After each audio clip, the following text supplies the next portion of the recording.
I'm Ian, the Dragonborn Bard, and you're listening to the Lightwell Live podcast here on the Dragonborn Industries channels. Old friends just hanging out. Oh my god. Just dudes being dudes at 7 o'clock. It's time for some fucking D&D. Hey everybody, how we doing? Welcome back to Happy Piranha Cafe. We're Dragonborn Industries and we've got a podcast to record. And what better place to do it than here with all you wonderful people. Wonderful. Here, live. There we are. No, thank you so much to everybody that's here. I know for me personally, I'm always blown away by the generosity of Happy Piranha to let us come here and just be idiots for a couple of hours. Yes. So thank you to those guys. Please go spend loads of money with them.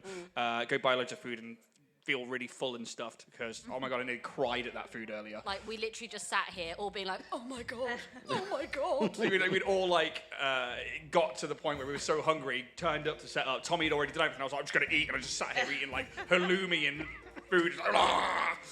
And that's basically the show now, is me talking about the food that I adore. So no different from any of the shows. This is just me thinking with my stomach, as always.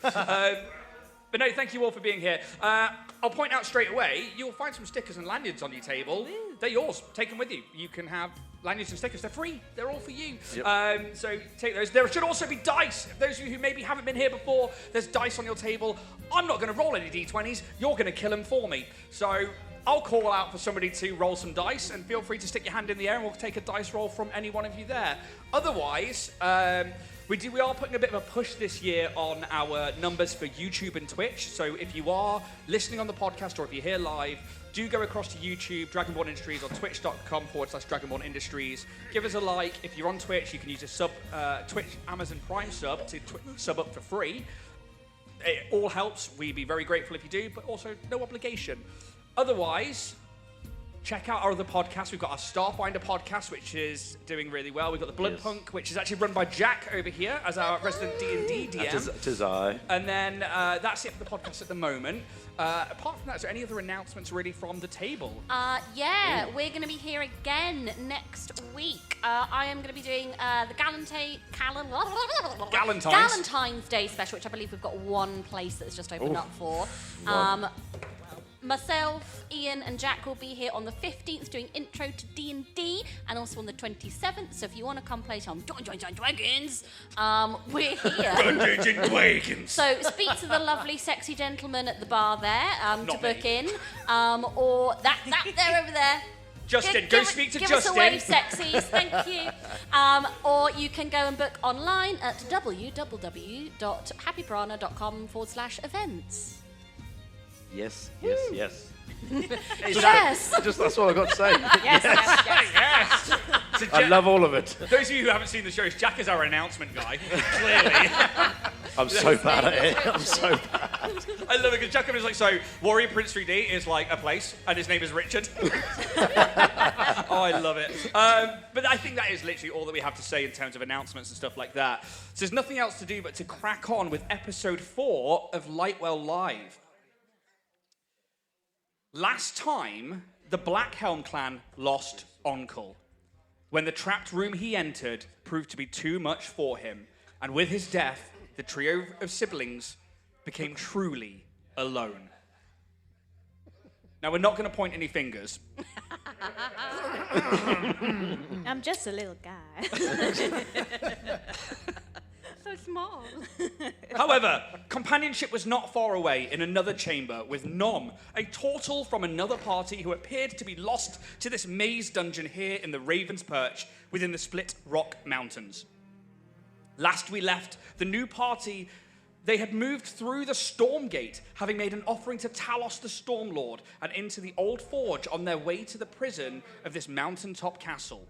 And in this Old Forge, Arabella picks up on the sound of rattling ceramics, and the party discover a homunculus teacup and its chain message that simply says, teapot. And that is where we are jumping back into today's session. You stand in this old, cold forge. It's clearly not been alight for a long time now. There's dust laden everywhere, dust and soot, and there is just this really cold atmosphere. There is a large anvil with chains draped over it and a large golem of some sort with a hammer and tongs in their stone hands, but they are mid-strike when they were deactivated. I hand over to you, the Black Helm clan, and our new turtle party member, NomNii. What would you like to do? What's this teapot business all about? The teapot's, well, it's not a teapot, it's a teacup. The teacup's got legs of sorts. Arabella, I think this might be your department. Maybe. I think we need to find the teapot for this little teacup. Surely nothing can go wrong. I agree, to be honest. I don't know where I'm to look, but I think there's got to be something around here. Here, or is there a kitchen? I think it's just one big room we're in the Cool. minute. Well, shall we look around the room for a teapot? So you guys can make an investigation check. Yeah. Yes. You can either do it as individuals or you can aid each other and give each other advantage on the roll. That's completely up to you. Just let me know what you're doing. I'm going to do my own one. I'll help you. You give me advantage? Yeah, I'll help you, yeah. So Nom's giving Mathias Let me help you look. advantage. No, that's It's out the tray. That's out the tray. Okay. Oh. Me. No help needed. So while Mathias finds that, I heard the words "no help needed" over here. So I'm going to assume I got a nat 20. for a total of. 25. Okay, cool, I was helping. awesome. I got a 10 with advantage. I was helping, yeah. I did my bit. I didn't do shit. Okay, so I think with Nom and Mathias, I don't know if maybe Mathias has had a bit more to drink, or if it's a case that He has. you're still a bit lost to the loss of Onkle. But you guys don't really find too much. It's like, you pick up the odd bits here and there, but not overly looking deep into anything. But over here, obviously, you have this homunculus, this Kitsunge fixed teacup that is very fine china that has all this gold laid through it, and these two automaton-like legs that come out of the gold rim at the bottom of it. That's right at the back of the base of the cup, so it's really unbalanced. Its arm is actually the handle of the cup that comes up, and there's another arm that comes from the center on the inside, and it is just really, it is like a drunkard stumbling about. And you begin to look around for a teapot, but you only find those 5 other teacups, which are still in their original condition, and this one smashed one. When you interact with this homunculus, this teacup that seems to... What was scared of you at first, but with Bonnie's check last time to kind of like usher it out, it says, "Oh, I see you," which I think was a great moment in the podcast that people should go check out. It starts to like move softly towards the door where you came in through the storm gate. Obviously, you reclosed that door, so it's not going to get through there, but it kind of points in that direction as well, with its like arm that comes out the top of the teacup, and it's like trying to point with its 3 claws in that direction. Like straight at the door? Or just like around the general area, would you say? Towards the door, I would say. I guess I'll investigate around the door, maybe? You I just absolutely can do that. Yeah. Investigation. 11.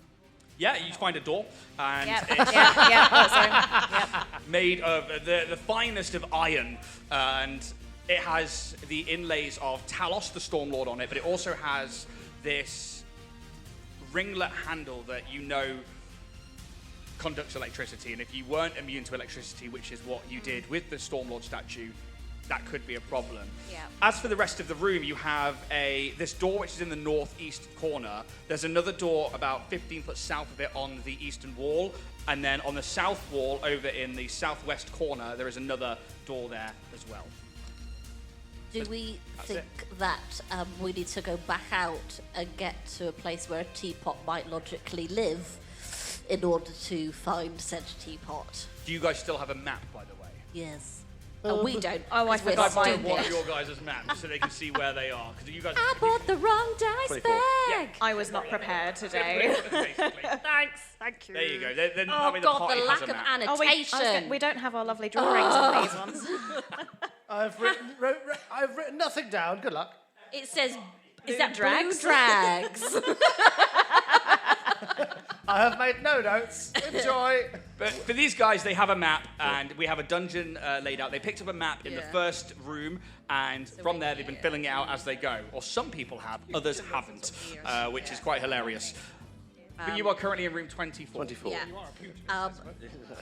Is the teacup kind of pointing out back the way we came, essentially? Yeah, back to the storm gate. I think that maybe the teapot might be in a logical teapot habitat. I don't suppose any of you saw the teapot in that dining room that we went through? Recall any knowledge of Oh, that doesn't seem like a D&D... No, you absolutely can make me a... history? I would actually just say, give me a D20 plus your intelligence modifier. Do you think you're proficient in remembering things? Oh, now Bonnie thinks she is, but I don't think she is. Then I'm not going to let you add your proficiency bonus to this. That's a 7. I got an 18 though, so. Surprisingly, no. There was no teapot on that table. Okay. You do think about the rooms that you came through. So when you came through what would be room 12, you definitively remember seeing like cupboards of plateware, silverware, stuff like that. Again, no teapot, but there was a room to the south that was a potential kitchen. Well, should we? I think that seems like a sensible thing to do if we want to rush back. Just for you as well on this map, you were heading to room 20 was your destination because you had stairs there. Yeah, we were. Is it worth doubling back, or do we want to press on? I am intrigued. I think but I mean, it's up to you guys, really. Hey, little teacup. Why? Ooh. So a homunculus isn't exactly a talking creature. No. It's a magical object. I think it gets quite excitable, and it just like little jumps with its feet, and they're like jumping and like still trying to walk along, and it then like does a droop. Oh, little. And then runs back over to the other cups, and then like settles back into the place where it was. Oh. I don't suppose it happens to speak common sign language, does it? No. God damn. It's a teacup. It absolutely does not speak common sign language. Listen, it would be rude not to ask. No. We'll have none of that here. None of that inclusivity here. How dare. I think it's sad. I think, oh God, it's a dark mirror. I think the teapot might be its mum. Well, that seems quite logical, I think. I suppose we could try and find the kitchen. I feel If like we know the safe route back, Yeah. we know where to go. I say we blitz it, try and find it, get back here, go find our own mother and father, Absolutely. and then have tea, I guess. I feel like this can't be a selfish endeavor. I feel like we need to help others I'm on not our sure. quest. I'm not sure I could drink tea out of something that has arms and legs. Well, maybe not this tea You can set. use its brothers No. and sisters. I think you would say that, and it just back into its teapot form. Oh, well, maybe. If we can retract its arms and legs, I suppose. So, back Yeah, to the kitchenette. let's go. The way we came, I think. The nice, Okay. easy, safe route. So you're starting to make your way back. As you go to leave the room, the teacup will try and follow you. Oh, come, friend. Okay. Does one of you want to hold it? 'Cause Oh, it might yeah, I'll take take a it. while. Yeah. Oh my god, can I put it on the Contessa's saddle? Of course you can. Yeah. And you're going to go back through the storm gate and go. Oh Looking no, at- can it get through the storm gate? No! We can, but the Oh, teacup just, can't. I think, because, just an before we object. get to the storm gate, I'm like, oh no, suddenly it all makes sense. You've been trying to get through, little one. We will return. We will come back for you, but it's not safe for you. Give me a persuasion check. Oh, I'm rolling real well, guys. That's a 9 minus 1 for an 8. Oh, lovely. In its homunculus form, it looks like it wants to go through the door as you guys are opening it. You say no, and it just like reverts again back into its teapot form and just sits in your hands. I'm too hormonal for this today. I'll say we just take it. I mean, it's only an object. But it's clearly not. Well, I mean, look at it this way. None of our swords or effects that we're carrying, didn't have to do anything. They didn't die. I hate to say it, but objects don't move. Well, it is an object. Well, why don't we throw a rock through it? That's an object. If that gets destroyed, then we won't take it. I don't think it's got. I think it's a bit different, Nom, because this thing is obviously got like a personality. You tell me what you're doing. Maybe try and lie it down with the rest of the Yeah, teacups I'll and put it back. But just stay with your siblings for a little bit, and we will come back. And I think, oh, what have I got on me? I will. Oh, I have. No, I need that. Shit. Oh, do you know what? No, she would. I'm gonna give over a little. I'm gonna take out of my long braid a little sprig of mistletoe that acts as my druidic focus for some of my spells. So won't be casting those. And I will hand over this little sprig of mistletoe, like, as reassurance that we'll come back. Okay, as soon as you hand over an item to it, it instantly puts it in its own cup. It will jump down from your hands and it runs over to the other teacups and it like nuzzles down with them. Okay, let's go. All right, let's do it. Are we going to the other? Are we going back? Are We go to Storm Gate.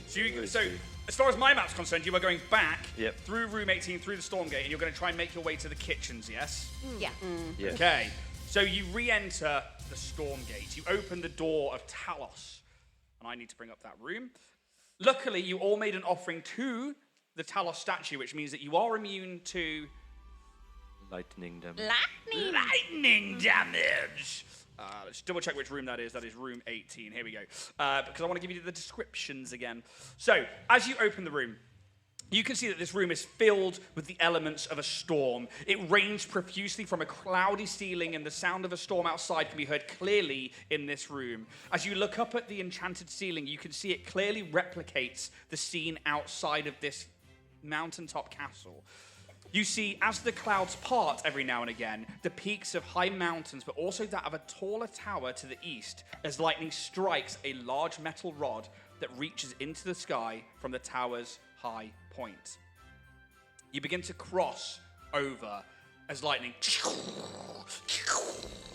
around you, but your boon of Talos keeps it from striking you, and you pass back into the tree room, which is a garden, this large 35, 40 foot square room, but it's like 60, 70 foot tall, and there is this canopy of great leaves above you, like natural sunlight is coming through. But you know that the weather outside is stormy, and you know that this has to be either some kind of magic or enchantment or something going on here, but this is where you found Nom, this is where you got the Staff of the Woodlands from, and this breeze lightly flows around the room. Now, looking at the map for you guys, obviously you have several ways out of this room. You have the doors to the north, there's two of them.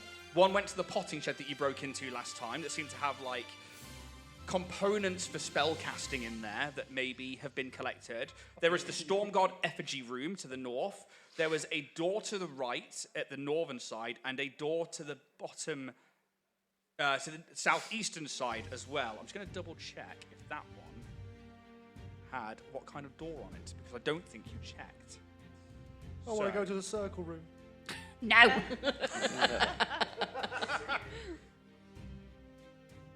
It's an archway, but with thick, heavy drapes over it that go to room 21. So it's not an actual doorway, it is just draped curtains, but they are thick and heavy. Should we just go back the way we came? I think so. that makes I think sense. that'd be Hot God safe. room. Uh-huh. I mean, I'll just follow you. so back through the Hot God room, Yeah. and then I think was room 14 the room with the halberds in it. It was. So Cool. room 13, which is this 15 foot wide, about 30 foot long. It's almost like a temple room. There is this statue to Talos, this long-haired, eye-patched, shirtless wearing, Bitty. Daddy Talon. as I think Yeah. we said last time, Dilfenergy, Yeah. in this room with their arm reaching out towards a thunderous cloud carving in the ceiling, but their other hand reaching out as if looking for an offering. You give know it at the an other offering. end of this room, there is a barred door that goes into where you know there are 2 ghouls and where your uncle died. Let's not look over Let's there. not talk about Let's not be long. Avert Let's your just go eyes. quickly. You move back into room 14, so you just avoid this room more completely. You turn right, you go east, and you head back into room 14, where you see these suits of armor and halberds all along the walls. You know from Mathias from before, when you and Onkle were in here, when you tried to take one of the swords off the wall, Yes. the suits of armor animated and came back to life. Do you hang around in this room? There is a door to the north that leads to another room, which is room 9 on your maps. Oh, free weapons. No, don't touch anything. No. I wouldn't suggest Why? it. They come with a hefty price. Oh, okay. Well, I believe them where they are then. A flesh price. We'll head back into the dining room, which is Okay. room 11. You head back into the dining room, which is room 11. Let's read that one for people, because it's been a couple of sessions since we were in there. So, the dining room itself. This room is clearly a dining room with a large table stretching out from the north to the south, laid out for multiple places.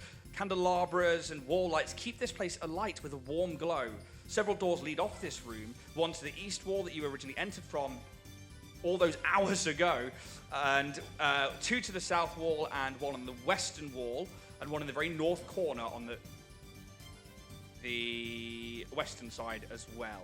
You obviously know that the northern wall, this door is closed, but it leads to that stairwell that had been collapsed. You don't know what had happened there, but that happened. We broke down that wall, that door, I believe. Yes. didn't we? Yeah. So you It's like broke a down that door to get smouldering to that. mess. Really quickly and efficiently? Yes, without any trouble whatsoever. You know that the one on the eastern wall leads to room 12, which is where you found those potions, but also where there were the plates and the cutlery, and basically the storage room for the dining room. Well, that's where we're headed. Is that the only one we haven't been through? That's the one you originally came through. 12 we've been you through. haven't been through the south doors. 17. So that'll be the kitchen, probably, right? Well, should we try... Well, half and half it? What's I the- would say that you yes. guys, I will give you this one for free, because when you came in through room 12, you looked through a portcullis door to the south and saw that it had like meat carcasses hanging in there, and there were like kitchen implements. You would probably think that that is the kitchen. Okay. Do we want to go all together or divide and conquer? I don't see any I reason think why it'd not. be best to go together. Okay. Let's do it. Who's good at unlocking doors? Not me. Oh, not I can me. tell you that for sure. Might be able to kick it I down. mean, is but- it's locked? So if you're going into room 12 into where the portcullis is that leads to the kitchen, Yeah. if you remember, you tried to lift it up and nobody could actually do it. So it is a portcullis, and everybody give me a perception check. Oh, that's more like it. No. That is no. 18. 18 for Bonnie, 4. 4 for Mathias, 7. 7 for Non, 13. 13 for Arabella. So the first thing you notice is that there is definitely movement in that room. Oh. Something. Oh, no, sorry, 15. Sorry. Maths. 50. Okay. I can add. You peer through this portcullis, and you're all trying to like get in there. With the 3 dwarves being stocky, and then a giant turtle barbarian, it's hard to kind of get yourselves into a position where anybody can get a decent look. However, you definitely see these animal carcasses hanging from the ceiling, and you start to smell that maybe they're a little old. They're not putrid, but they are on the turn, as it were. You noticed in the very south of the room, a small figure is hunched over and just like hobbling about. They are about 2.5 foot, maybe 3 foot. With a 15, you can see that they're a goblin. I will give you a description. So, the kitchen is room 15. Green and short. A small goblin can be seen getting up onto a stool and kneading dough on a worktop about halfway down the east wall. You don't get the sense that they know that you're there, and they seem quite old. There's an old goblin there. Should we announce ourselves, or? I mean, the goblin at the gate was quite all right for a goblin, I guess. So, shall we give it a go? Yes. Good sir. Or madam? Could somebody roll me a d20, please? Oh no! God. Who's got it? Who's got it? There we go. We got one over here. Over there. 7. Yes. It's not a good roll for me. As soon as you say good sir, they go, ah! And you see them reach for something. They manage to pull what looks like some kind of old rusty blade from the wall, and they hurl it towards the portcullis. Okay. And it just ping, clatters off it. And they're like, who's there? And as they turn around, you see they've got these cloudy, milky eyes. They've got this grey, sleeked hair. They're really old. And again, just like the one that was in the gatehouse when you first got here, their nose has sagged and drooped. Their ears droop. Their skin is awfully wrinkly. And their once bright red goblinoid eyes are now completely clouded. Well, that was a bit uncalled for. We're here with visitors. You mean talk you no again. harm? Can somebody else roll me a d20, please? There we go. We've got one over here. 13. Does a 15 hit? No. And you get partial cover from a portcullis as Yeah, well. yeah. As they pick up a rolling pin and they launch it that way again. Be gone! Intruders! Intruders! They are going to start running In south. Goblin, I'm going to be like, health department. Give me a persuasion check. No, deception check, sorry, with disadvantage. 9. Intruders! Intruders! And they start running to the south. They make it to the bottom southeast corner, and they disappear around it. Oh, this is cobblers. I'm going to try and pull the portcullis up. Give me an athletics check. I shall. I shall. Is there room to Right. aid or not? There is room to aid. I would like to aid. I shall roll 2. You may have When I can find the other one. advantage. Here we go. And that 20. That's 20. 20, for, there we go. 27. Oh, yeah. So whereas before you couldn't really get the purchase on this portcullis, now this turtle figure just, and then with Matty's help, and you manage to like break the counterweight on the other side and lift it up enough that everybody can run through into the kitchen. That's how you lockpick. Really good. A long and practical kitchen with all kinds of implements and cooking spaces, ovens, hobs, hot stones, and prepping areas are situated perfectly around the room. Each one, however, has like a small step stool in front of it. Hanging meats in the center of the room show the catch of various different beasts and monsters, now flayed and drained of blood, and ready for cultivating in the kitchen. However, that smell of meat is on the turn. There are several other doors in this room that you can see. There is one on the west wall towards the south, and there is the one that you can see just behind a bread oven that this goblinoid has run through in the southeast corner. And you can probably just hear on the faint winds of the corridors, the echoes, "Intruder! Intruder!" We should probably make this a bit snappy. Yeah, let's do it. Yeah, let's just do a quick search, I think. Yeah. Oh, teapot, where are you? I'll look around the room. So you're searching around the room, yes? Yeah, we're Okay, all searching. give me an investigation. 9. 17. 17. 7. 13. 30? 13. 50? It's like, hang on a minute, we're level 4 here. We're rolling rocks. What is this, Paizo? 13, 1, 3. 13, what is this, Pathfinder? No. Arabella, 7. 7. Okay, so, sorry, I've already forgotten what's down the side. So 17. 17, there we go, and then it was 13, 1, 3. 9. and 7. Okay, looking around this kitchen, you do find a few items. First thing you find is a +1 dagger. Good to know. Meh. It's better It's than not nothing. magical, but it is certainly of good make. You find that there are various foods and meals that have been prepped, but nothing like a major course like you would find from the dining room or anything like that. It's been a long time since the kitchen was used in that kind of capacity. Maybe you see the presence of maybe 1 or 2 meals over the course of a few days, not a lot. Then you find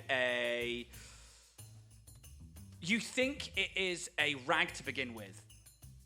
And then you hold it up and it seems to like move in the wind. You find a cloak of billowing. Look at billowing. That's, Alright, but you don't find a teapot. You look through all the cupboards, you look through all the different places. There's no tea sets, there's no, anything. Was it just to go back to the other teacups? They were just all stationary, right? They weren't sentient. Okay, because I was going to do like a detect magic, but I don't think that would be helpful. If it's not in this room as well. Maybe we should let the teacup look for whatever it's looking for. Oh, we left it behind though. Did we? Oh, Yeah. yes, of course we did. Should we check the little pantry place with the cupboards that we were in that earlier? That makes sense. A teapot to be in a storage room. Do you guys not think we should hunt down that goblin first? No. Okay. We'll deal with that problem later. Die on the way. It seems very old. I could just take a look around the corner if you want. Yeah. Go for it. Go for it, Batty. I'll go have a look sort of around the sort of southeastern corner where he ran to. Okay, so that is going towards room 23. As you, The circle room. he got you there, didn't he? Circle room! Okay, so I'm going to bring that one up right here because I need the description. Are you going stealthily or are you? No. I don't know. No. Excellent. There's no point at this point. It's just... Who needs the stealth? You walk around the corner into, and it's just a corridor that goes round. There was once a door there, but it has been taken off its hinges. Not violently. You think it's been removed. Purposefully. You find a large circular room, 35 foot in diameter. However, this is clearly the base of a very tall tower. As you look up, you can see this probably climbs around 70 foot up from where you are. The circumference of which is a staircase that is lit with torches about every 20 or so feet. The staircase that circles this room is around 3 to 5 foot wide and is very narrow and has no handrail. There are 4 entrances to this room. The one you are in at the north, there is another simple wooden door to the east, but the door handle is maybe 1.5 feet lower than you'd expect. There is a metal door to the south, and it looks like it is bowed outwards, like something has impacted it from the other side. And there is a simple wooden door to the west. Do with that as you will. Is the goblin going up the spiral staircase? Give me a perception check. Not too bad. Need to add the thing. That is a 17. You hear, after those, because you spent a little while searching the kitchen, you hear a door slam at the top of the tower as you hear, "Intruders!" I think we're a bit late. Oh well. We could barricade Should we the go door. back? Yeah, might as well carry on. Fuck 'em. Sure, that'll be fine. Out of think sight, out of mind. I think we should go back to the room above the kitchen Let's do it. But and I have a like, little look through the cupboards I like the in room circle. 12. The please, circle DM. room. Okay, so you got to see it. There's nothing here. You go on holiday with your family and like you've been promised like this one thing the whole time, and you get it like right at the end, and it's like a quick glance. You're like, I guess we're not but doing we that did then. it. Yeah, oh, thanks, Dad. Come back to the circle room. You go back up to room 12 then. It's this like small little storage room. There are cupboards with plates and cutlery and different tableware for the dining room. You have this cupboard that had these potions in it that you found earlier on, and some of those were made as offerings to the Storm Lord. You have already searched this room, I'm afraid. Okay. And I will use your previous checks to tell you that there is no teapot in this room.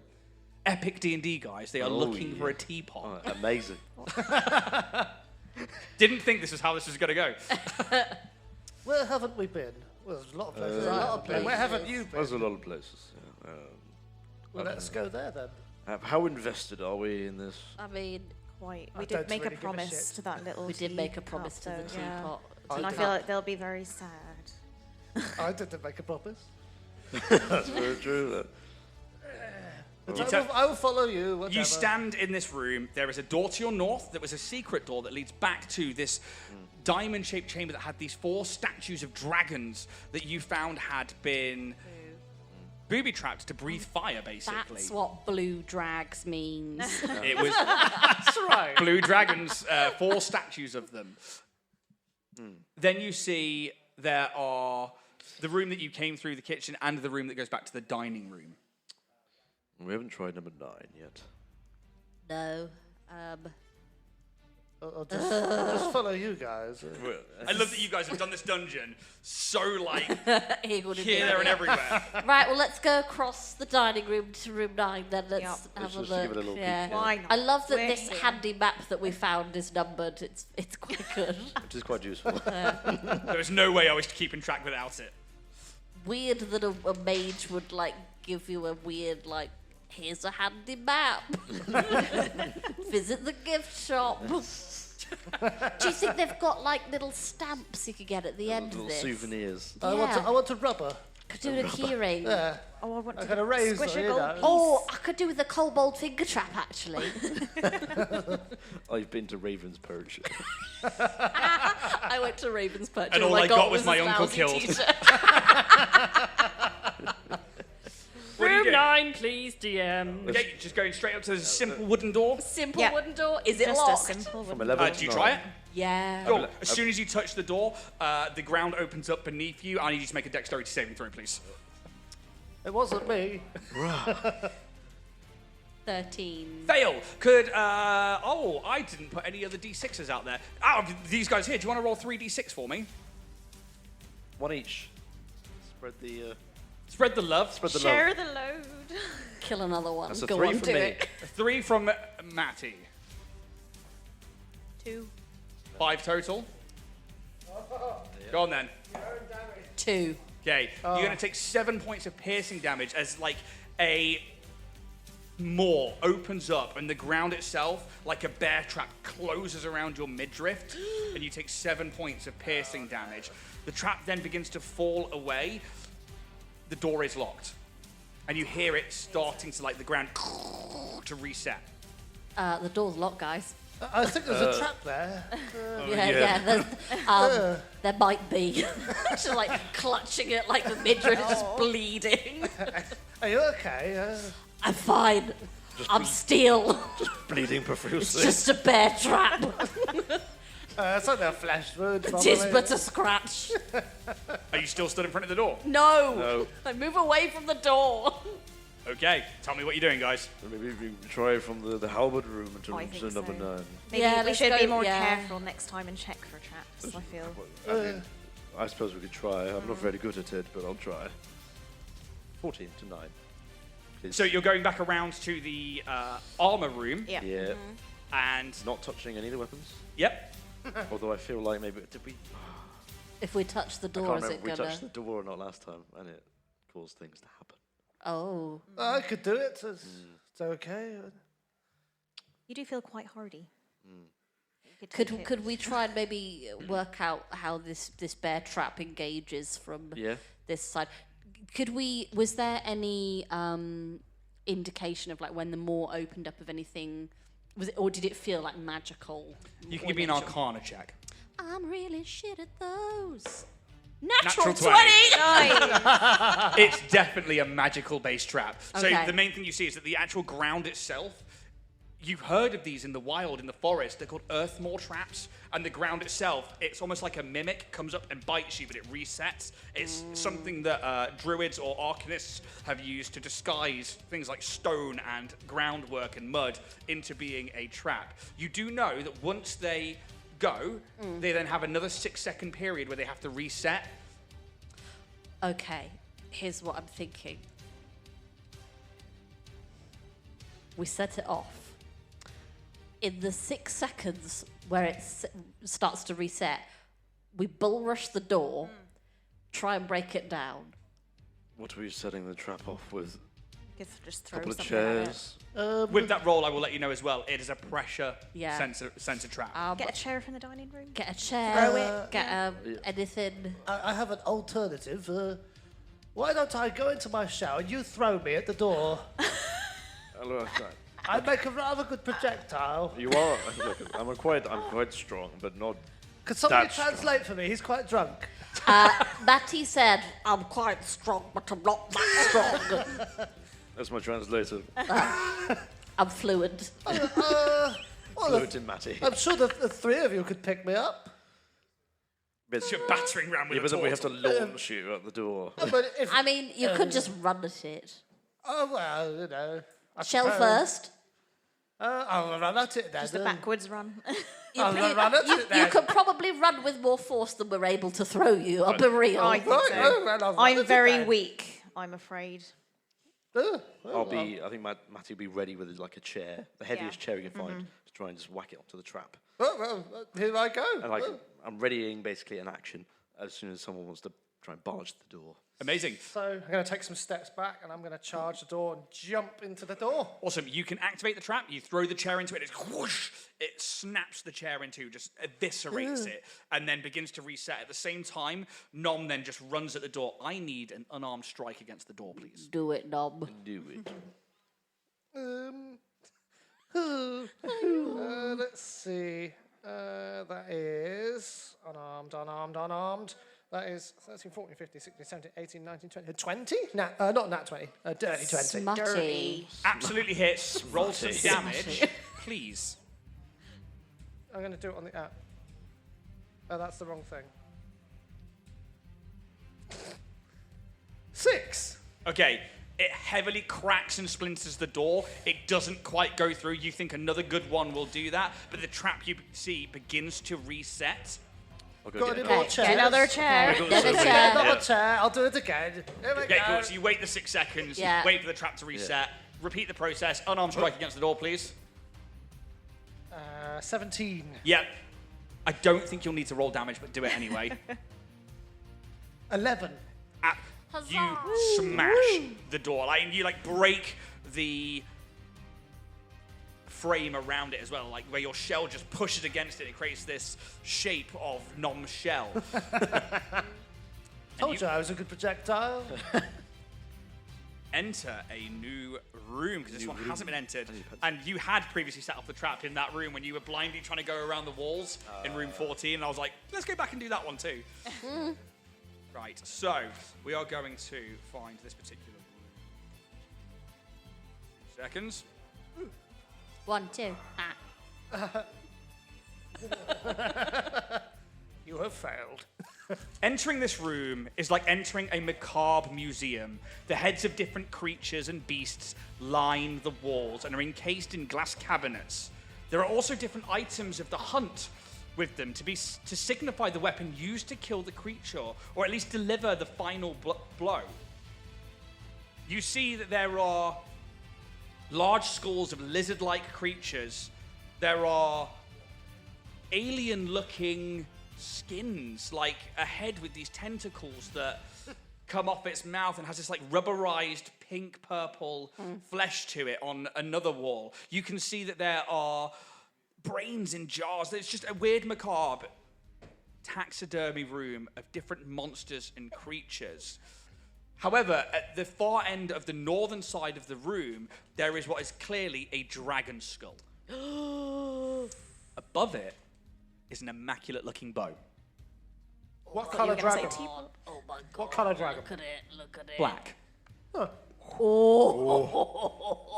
Those gnarly eyes. Gnarly. That's a very handsome looking bow. I love this setup. This is a great idea for a room. Really? Yeah, I mean, displaying the weapon that killed the beast. That's great. I mean, was this going to be in your dream castle, or are you getting some ideas? Yeah, but with more horses. Dead horses? No! Arabella! you kill one uncle and then you're all about the murder. You're the one who loves this room of death. I didn't say I love it. I just said it was a good idea. Anyway. Are they always like this? Yes, most of the time. Oh dear. You do get used to it after a while. I think it's, considering it's, as someone says, a room of death, perhaps we should... What a lovely room of death you have here. Maybe we should have a little check for anything bad or trap-like. Probably won't be a trap, so what are the chances? Quite high. I should attempt to look for any traps, maybe on display cases, anything like that. Just kind of. I would like to help with this. Investigation check then, please. It's not going to be good. Good luck. I've got a naught. Well, I'm helping. help him, so... Okay, all right. Good. Good. Because that was Thank shit. goodness. Oh! Natty fucking 20. Yeah! Black hole, black hole. Yeah. We've had a lot of nat 20s today. Yeah. Let's hope we're not using them all up. Yeah, we are. Good. Get them out of the way now. So, you begin to look around the room looking for traps, especially on things like the glass cases and stuff like that. There is no traps that you see straight away mechanically. But when you get to the dragon's head, where this bow is that Bonnie's like, I need this bow. It's so pretty. You can tell that it is a weighted trap. That the hook that it's on is weighted. And if you were to remove the bow, something would activate. Maybe put the old bow in its place. It's like in Cindiana Bones. Oh. Thank you, Dave. It's my favourite play. Dave's got my back. Yeah, no, I could definitely put my old bow on it and which-pois. Exactly. Which-pois. You'll have to be very quick. Yes. Quick's my middle name. It's not, it's Leslie. You will have to be quick. I will let you know that with a natural 20 on that trap, it is a reflex saving throw to switch You over mean a to some... dexterity save? I mean a dexterity saving throw. I'm so used to Pathfinder and Starfinder now. I said, why am I playing D&D? See you later, guys. Night. Yeah, so it's going to be a dexterity saving throw to switch over from one to the other. Who would You like don't to know what the attempt other it? mechanical benefits are of this trap 6 on the save. I'm quite or its area fast. of effect. The turtle. I'm quite fast. It should probably be somebody else other than me. I think it's going to be your bow. I think it has to be you, surely. Or, I mean, you're a monk. try. If it's just your bow, I think you should try it. Yeah. Let's give it a go, eh? Dexterity saving throw, is Good it? luck. It is indeed. You could do it. 18. That's pretty good. Okay. You swipe, you get your bow ready. You swipe this immaculate looking bow. As soon as you lift it, and as it's coming off the hook, the dragon's eyes flash with a sickly green, and you watch acid begin to pool in the jowls and under the tongue, and you manage to put your bow in its place just as acid falls, like the first glob, and lands on the floor. And the speed at which it was filling, you think this may have filled the chamber in a certain area. You Hold on gain, to your potatoes. you gain a +2 longbow. Oh, yes. It's good. You also gain, and I'm trying to remember where it is. I believe they are just acid arrows. So basically, when you make you get 6 of them. When you make an attack roll using one of them, you may add a d6 of acid damage to the damage roll. Oh, and there's 6 of those. 6 of those. Nice. Very nice. You know that if you were to use them, the magic would be expended on impact. So even if you were to reclaim the arrow, they would then become regular arrows. Makes sense. And that's a +2 longsword, is it? Longbow. Longbow. A longsword, what am I doing? It's been a long day. Oh. This Excellent is work, Bonnie. I mean, Are it's you not pleased with yourself now? it's not an uncle, but it's something. I got my staff, you got my bow. I feel that we've done very Yeah. well. What do we need to find for Matty? Sobriety, maybe? Oh, maybe. I don't know. I don't think I've got anything yet, apart from new friends. Gay. But you stand here in this lovely room of death, just ogling this new Lovely bow. room of death. Anyone has spotted a teacup, a tea Let's have pot. a look. I think, for I mean, it would be a bit teapot. strange, but I think we should have a look anyway. You Yeah, never it's know. You never know. Always worth it. You can make the investigation check if you so wish. I'll help you, because I can't roll well with that. Take the help. 12. Take the Oh, help. the help. Sorry. I wasn't listening to you. I'm sorry. Oh my god, it's exactly the same. Yeah. Helping. Oh, no teapot! God, this campaign grows ever more magnificent. Wonderful. We will search every room until we find this teapot. Apparently so. This is the campaign now. Maybe We should- made a promise. Well, you guys did. Yeah, no, I do. We also, have parents that we haven't seen in 20 years who, I mean, they did just leave us. They so, did. You know, Oh, parents I feel like I'm. just go home. Forget about it. Who needs love? When you can have a teapot. Could there perhaps be a tea room somewhere? Maybe. I have no idea where Is this bloody that is. place Seems that would like have a tea your room? kind of area. Have a look on the map and see if anything looks like a tea room. Seems like quite a posh castle. Maybe they've got their own room just for tea. They probably do. Not that I have no idea where it is, but I mean, I don't know where it would be. Could could we be upstairs investigate for where all a I tea know. room might be? Why don't we head north? I think we've been It's north, a direction. apart from the dragon Yeah. room. Have we? Oh, well then south. So as far as I remember, you haven't searched the north, east, and west corners of this place.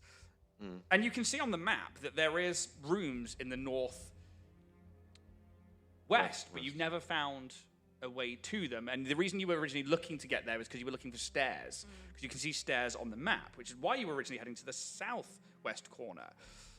But yeah, so northeast, northwest hasn't been explored. You've made it to the circular room, but gone no further than that. You've been back and forth through this whole section several times, and lost a character. We're So you great. tell me what you're doing next. We're so good. Pro D&D. So Nom's looking at the map. He's like, oh, a pentagon room. Oh, why don't we go there? He's just learnt his shapes. Anything's better than a square or a rectangle. Why did we come in? We don't know how to get there, I'm afraid. Huh? There's some stairs going there, but I don't know how to Do get we down. think it's the tower? I mean, We could go upstairs. it could be absolutely anywhere in this It place. could be. Or do we need to go back through the storm gate and I mean, we can try the drape room next to that garden room. call? It's another room we haven't Yeah. bloody Why looked not? in. There's so many rooms. I'm not sure I want to go back without a teapot. What a change of heart! I think was we're pretty sudden. invested then. I guess we're going to look for a teapot then. That's what we're doing, isn't it? Guess so. All right. Teapot! I say we go looking at 21. So you're going all the way back around Going to to Oh the my tree room, God. and then to the drapes. Well, I mean, unless we want to go and try and figure out this dragon puzzle. No, we already figured that out, didn't we? Yeah, we secret got burnt passage. alive, and then we just decided not to deal with it. So that particular room, there were these 4 dragon statues. You found the secret door that went through to the 12. essentially cutlery room, which is in 12. But there was also this dual corridor over on the eastern side where one was a portcullis, and you could see, and you worked out that there was a trap in there, and there was some kind of fire-based trap that would alight that entire, out of those 2 corridors, the south one. But you had to traverse, you couldn't quite work out both of them at the same time. It was a very Yeah, quick look. that's why we kind of gave up on it, Yes. to be honest. So, and I mean, look, if we want to go search where the dragons are, we can. But Yeah, fine. yeah, At this point, fine. all right, you better get your thinking caps on because Okay. We must find the teapot. Bonnie gets a hard hat out of her pack. we're going back through the cutlery room, Jesus Okay. Christ. It's riveting. through the secret passage into the dragon room. Oh, teapots, where are you? Okay, so you make your way back to this Number diamond-shaped room. I'm going to Yes. quickly read that one out to people there. That one is room 8. Statues of young dragons in each corner. There are 4 exits to this room. There is the door that you've come through in the south. There's one to the west, which you know you came through originally, that led to the main foyer, the entrance to this entire dungeon. There is an entrance or a corridor that goes to the north, just beside to the right of the dragon statue there, which has I just need to double check the type of door that it's got. Oh, thrilling. Throw him in a meat grinder, he thought. They'll be fine, he thought. Dungeons and doors. It has been Dungeons and Doors. The door to the north is a... Unlocked, untrapped. Open. Lovely, It welcoming is a door. metallic door. And then the doors to the east, you had a portcullis. So there's 2 corridors on either side of the dragon to the east. The south corridor has a portcullis, and you can see that there is something charred and burnt halfway down that corridor. You can also see where you previously saw the holes in the wall where you imagined and you'd worked out from the trap and the rolls that you made, there's probably gouts of flame that have to come out through those. There is, I believe, a lever halfway down that corridor as well. Behind the portcullis. Yes. The door that is on the northern of those two corridors is a... We opened one, I believe. Yeah. You did. But not the other. No. Yes, because you opened the first one and it led to a second door. Yeah. However, this one had a very warm, hot, charred-looking metal handle, and the wood of the door was quite warm. What should we do? I mean, I could shift into a cat. Oh, that Pull sounds a nice. lever. Have a little Maybe. look. Get Yeah. Little mouse. Yeah. I apologise for my sister. She's really weird. Oh, that's okay. I mean, you could, by all means, try it out, but I don't know whether you're going to get burnt alive as a cat within a corridor. Maybe. It is not an ideal situation, I must say. What if you got like singed as a cat and then you came back into Arabella form, but all your hair was burnt off? Don't even joke about that, Bonnie. That is a nightmare. I don't Smooth as a dolphin. When you turn into a cat, what colour cat are you going to be? Ginger, obviously. Yes, that's a good choice. Good choice. Wait a minute, let me just... The cat connoisseur. Oh, the best of the cats. In fact, female ginger cat's very rare. He's not wrong. Yes. Oh my god! This is what this has just evolved into now. Yeah. It's like pick up direction and like then go back on ourselves. Welcome to Lightwell Live, everyone. Jesus Christ. It's just all falling apart, really, isn't it? You tell me what you're doing. So I we've don't got think a that's a good idea. portcullis and there's a will charred die. body. Yes. Um, And You're not there's sure it's a lever as body. well. There's a charred something. Yeah. There's. Is it quite dark down the? I'm still in Bonnie. Is it quite dark down the corridor? Yes. Everybody say dark vision. We've got dark vision. Yes. I'm not even saying it. Like I'm assuming you don't actually.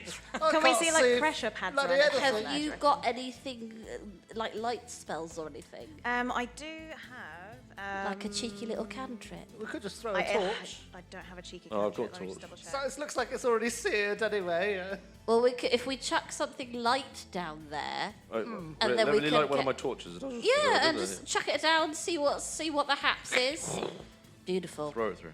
Awesome. You launch the torch. Just give me a strength check. Let's see how far you can throw this. Love it. I'm going to give you at least 20 foot. Do you reckon it's full of gas? My brethren. A strength check, you say? Not athletics. Oh, go on. Athletics. I'll let you have it. You're making a decision. I'll reward it. 4. Okay, so you throw it. It goes about 15 feet. I'll take 5 foot away from you for that. And somebody called it the room. Lights up. There is some kind of atmosphere within here that a small spark, and it's weird because it's a portcullis, but it's not coming past the portcullis, and it just ignites that corridor into a gout of flame. Well, I'm You glad I actually didn't see do that those then. holes in the ceiling suck the flame away afterwards. Oh, that's not very good. Well, that is achieved fuck all. Why don't you? Well, that was fire. Do you want to chuck something else down there, see if it does the same? What do you suggest? I don't know. I'm not throwing my beer. I'm telling Anybody you got that. the light spell? What have I got? What have I got? What have I got? Amazing. I'll chuck a copper piece down there. See what happens. Ting, ting, ting, ting, ting. Rolls a little bit and just falls on its side. Nothing happens. Who's got the highest passive perception? I've got It's 13. definitely not going to be me. I've got 12. 12. 12. So me. Arabella, you just start hearing this very light hiss, like a... And you begin to smell some kind of... Gas. Yeah, something not... I suppose you spent a lot of time in the woods, like methane or something flammable begins to fill the room again. So I can assume that this is, if you just have a torch, then you're going to be on fire in here. You could make that assumption. Could I roll to make the assumption so I'm sure? You could roll me an Arcana check. Yeah. Yeah, I do have detect magic, but I don't really want to... Burn it just yet. Yeah. Arcana, are we? That's an 8. Yeah, it seems clear. It's not even... No, I think that you know that there is something at play here. Yeah. You don't think it's a mechanical trap. You do think it's something arcane. But there is something else here that you can't quite put your finger on. Right. So we burn the gas away and then pull the lever. Yeah, should try that. Yeah, I think so. Well, I'm assuming that if fire goes in there, it goes up, but it does feel like it's magic. I'll get a so- second torch out. And then just like touch it through the portcullis and keep it on me. As soon as the flame passes through, the room again alights as it's had time for the trap to reset. This gout of flame moves all the way down the corridor, which would just eviscerate anything in there. And then after a couple of seconds, it begins to go back up through those holes in the ceiling again.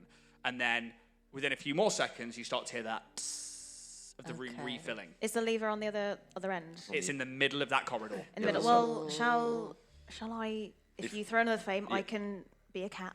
Go through the gaps. We'll wait for it to fill up again, and I'll Yeah, it up again, and then you get. I mean, I'm weak AF as a cat, but It's about 10 I foot. mean, you also don't have opposable thumbs as a cat. And this is a big lever on the wall. It's like, oh shit. Okay, maybe not you have then. to it's not a cat Arabella. height. Let where me you be a can just- cat. I mean, you could just be a cat, go in, jump up on the lever, turn back into yourself, Yeah, and then hope the trap doesn't go off.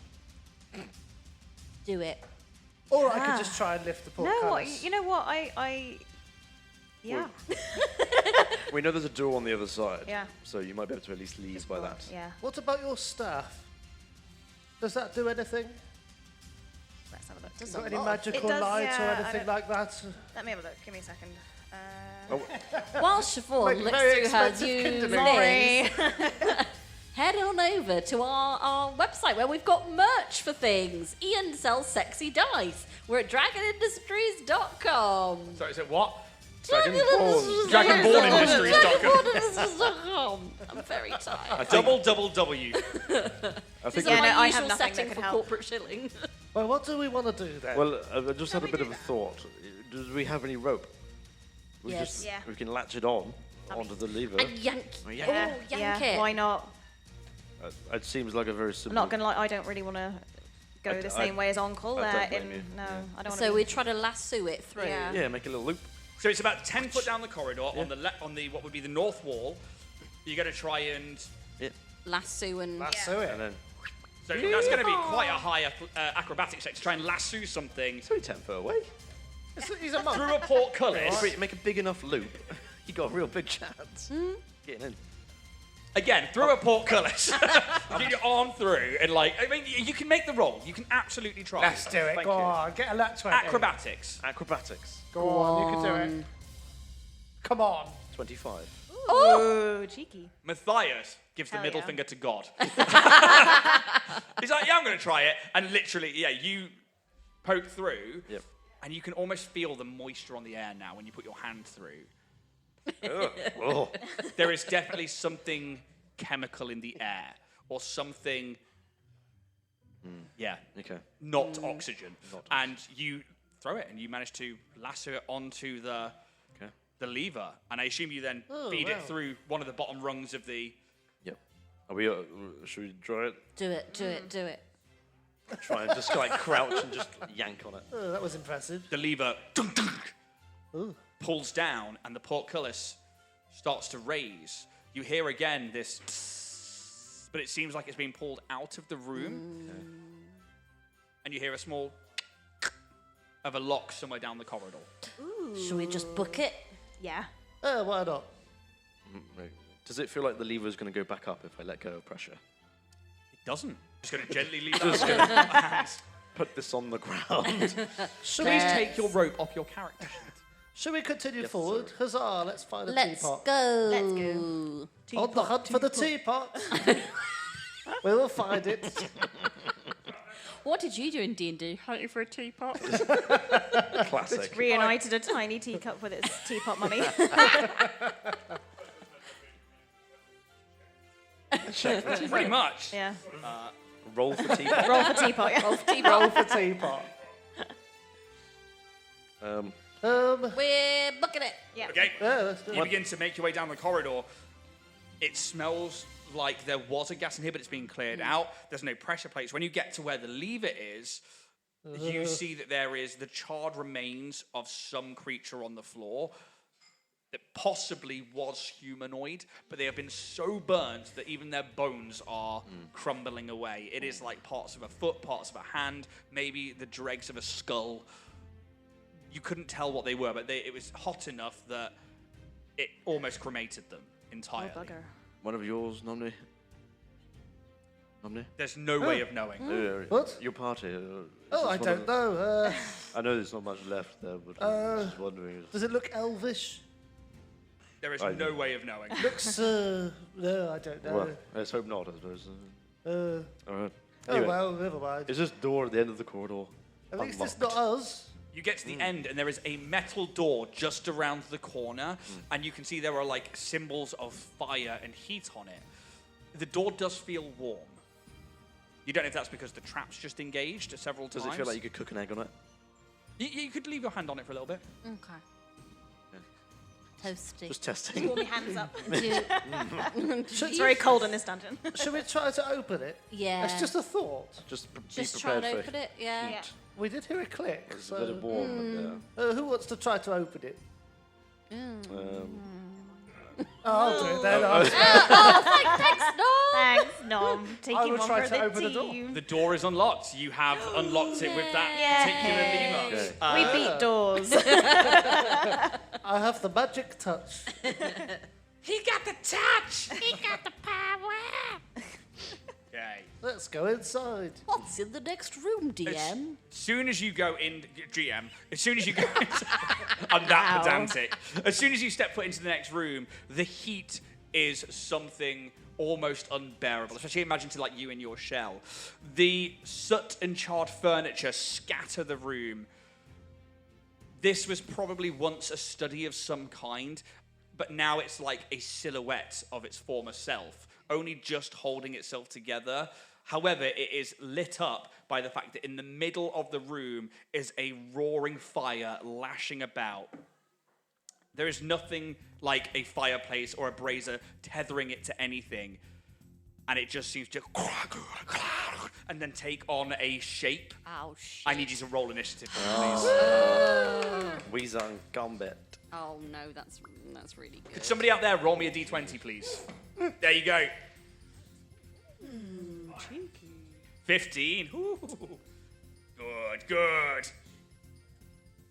Okay, so let's start with. Oh, that's not good for you guys. NomNii. 4. Excellent. Matthias. 7. Bonnie. 23. Oh. Arabella. 19. 19. 19. No. Wrong, independent women, Hell yeah. Looking for a teapot. to be fair. And that is our right as women to look for a teapot. Yeah. For an order of march here, I will say that you have just gone into the room, NomNii, so you are just past the door and into the threshold. Yeah. And then it will probably be, Matthias, Arabella, Bonnie, or Bonnie, Arabella? You tell me, because obviously it's a 5-foot corridor. It's probably Bonnie, Arabella, to be fair. Yes. Okay. I'm also on my pony. So technically, you are around the corner as this begins, and it Okay. is to start with you at the top of the round. You guys are small creatures, right? Yeah. So you can move past medium creatures, right? Dwarves still count as medium creatures. We're they? pretty Oh, stocky. So yeah. That's a shame. So I can't quite see what's going on, right? No, I wouldn't. I would say you wouldn't know, but you can give me a perception check. You could try to push me out of the way. 15. 15. You can hear the sounds of fire. Is there a fire? Certainly feels like it. Yeah. Cool. Ending your go there. If I don't know what's there, I'm not going to do anything, am Awesome. I? Arabella, you also get the same thing. You hear the fire. You hear Bonnie say that. Do you do anything with your turn? In a minute, let's just double check. Because you can't see this creature. You can't see round the corner. You are a good 10 foot away from the actual door that is around a corner. No. Can't see it, No, can't do anything no, about it. until we've got space. It's a Nothing shame to I'm do. going last, isn't it? Oh, it really is. So, next up is this creature, and it is a fire elemental, as it just crackles and spits and roars as it moves itself forward. Seeing you there, it moves towards the door. It has 50 foot of speed. Oh. It's technically a large creature, so it can engulf both NomNii's and Mathias' space. As soon as it enters your space, you think if this room was still filled with gas, it would obviously set the whole thing off. But for now, it stays where you two are. So, a creature that touches the elemental or hits it with a melee attack. Yep, I'm doing that one. In addition, the elemental can enter a hostile space and stop there. First time it enters the creature's space on a turn, that creature takes 1d10 fire damage. So we're going to roll that right now. So this is for both of you. You are going to take... Oh, God. Are you rolling it separately or for both of us at the same time?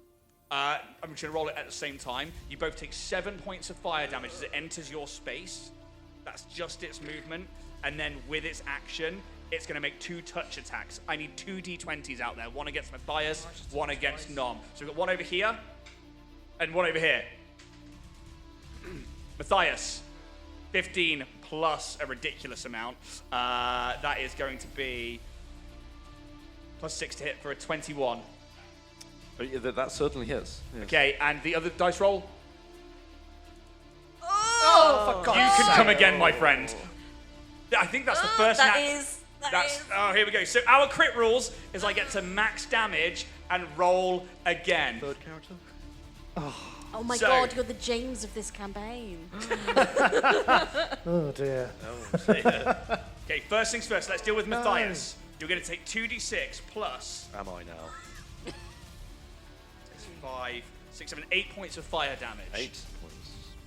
You are going to take 12, 13, 14, 15 plus another 2d6.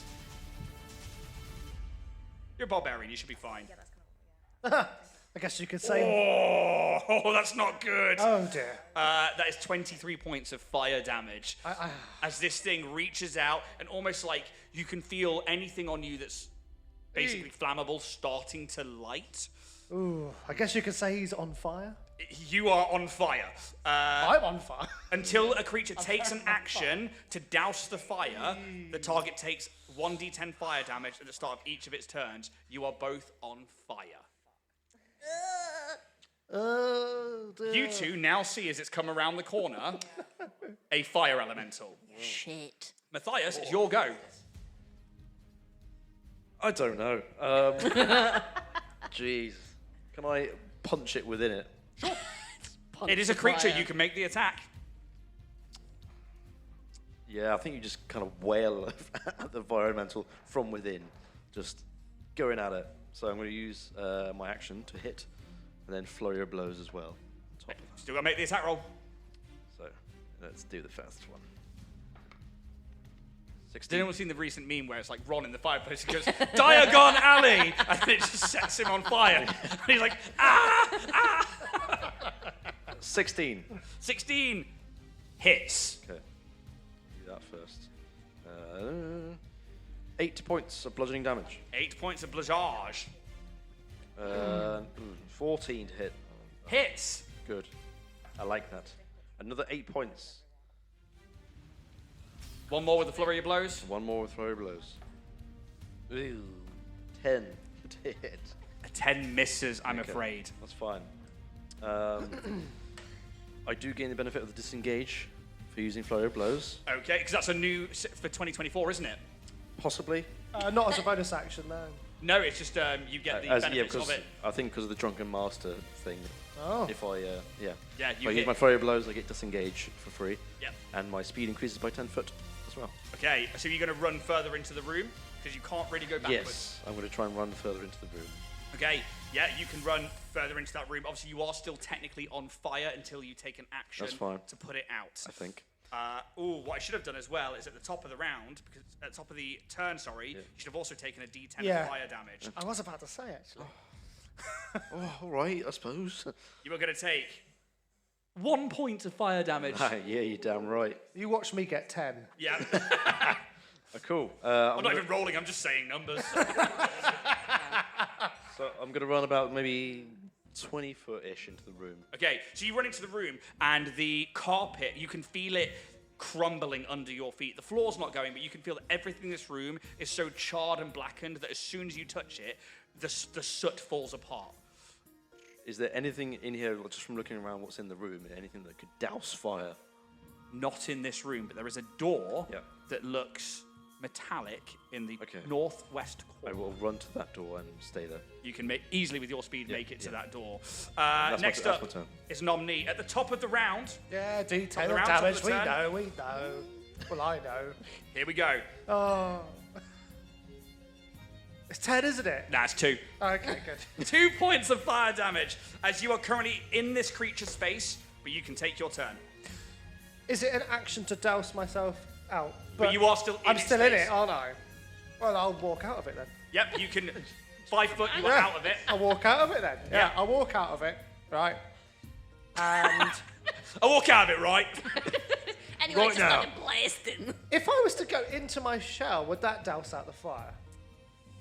No, because I think your shell's on fire and your shell is part of you too. Well, it was worth a try. It's like patting it out on you, basically. I will use my action to get the fire gone. Yep, okay, you can put the fire out, not a problem. And then I'll just rage. Love it. Are you staying next to it or are you going to move further away? I'll be next to it, why not? Yep, okay. It won't hit me again, will it? Be all right. No. But I could. Surely not. Bonnie, you now stand and it is 5 foot away from you. To get into the room, you would have to travel through it. Okay, but it's next to me, right? Yes. Cool. In that case, I'm going to swing at it with my short sword. Because I'm mounted, I get advantage because it's in melee. Woo.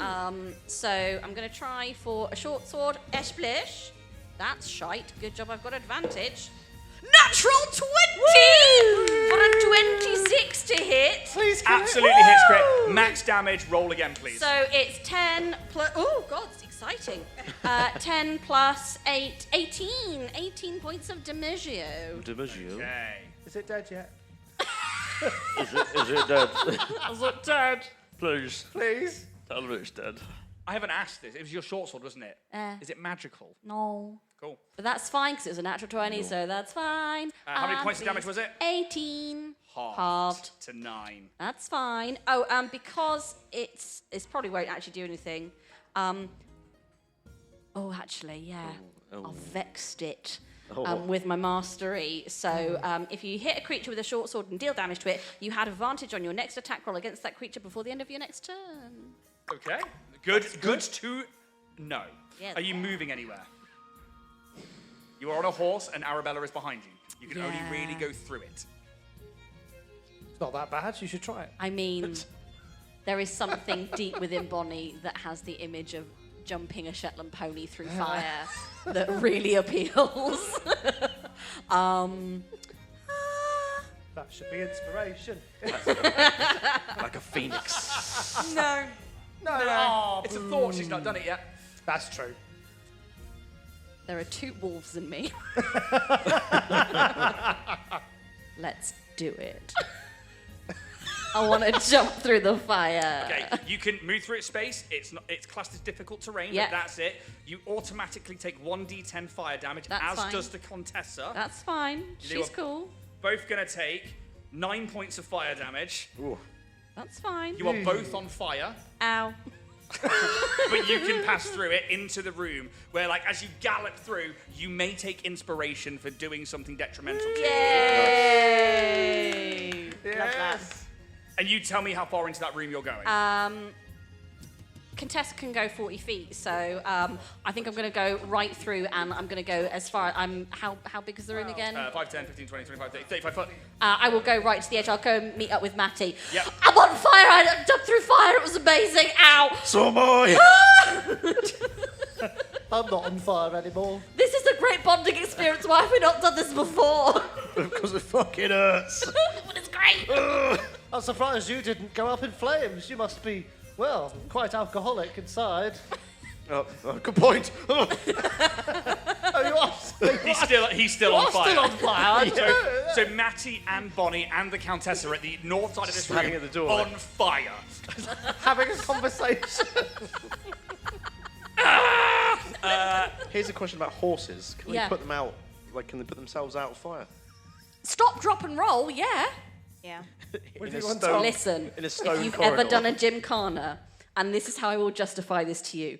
I was the I love tender. you. I don't even have to say it. I was the tender age of 9. It was the potato race. Myself and Dickie Donut are fucking galloping.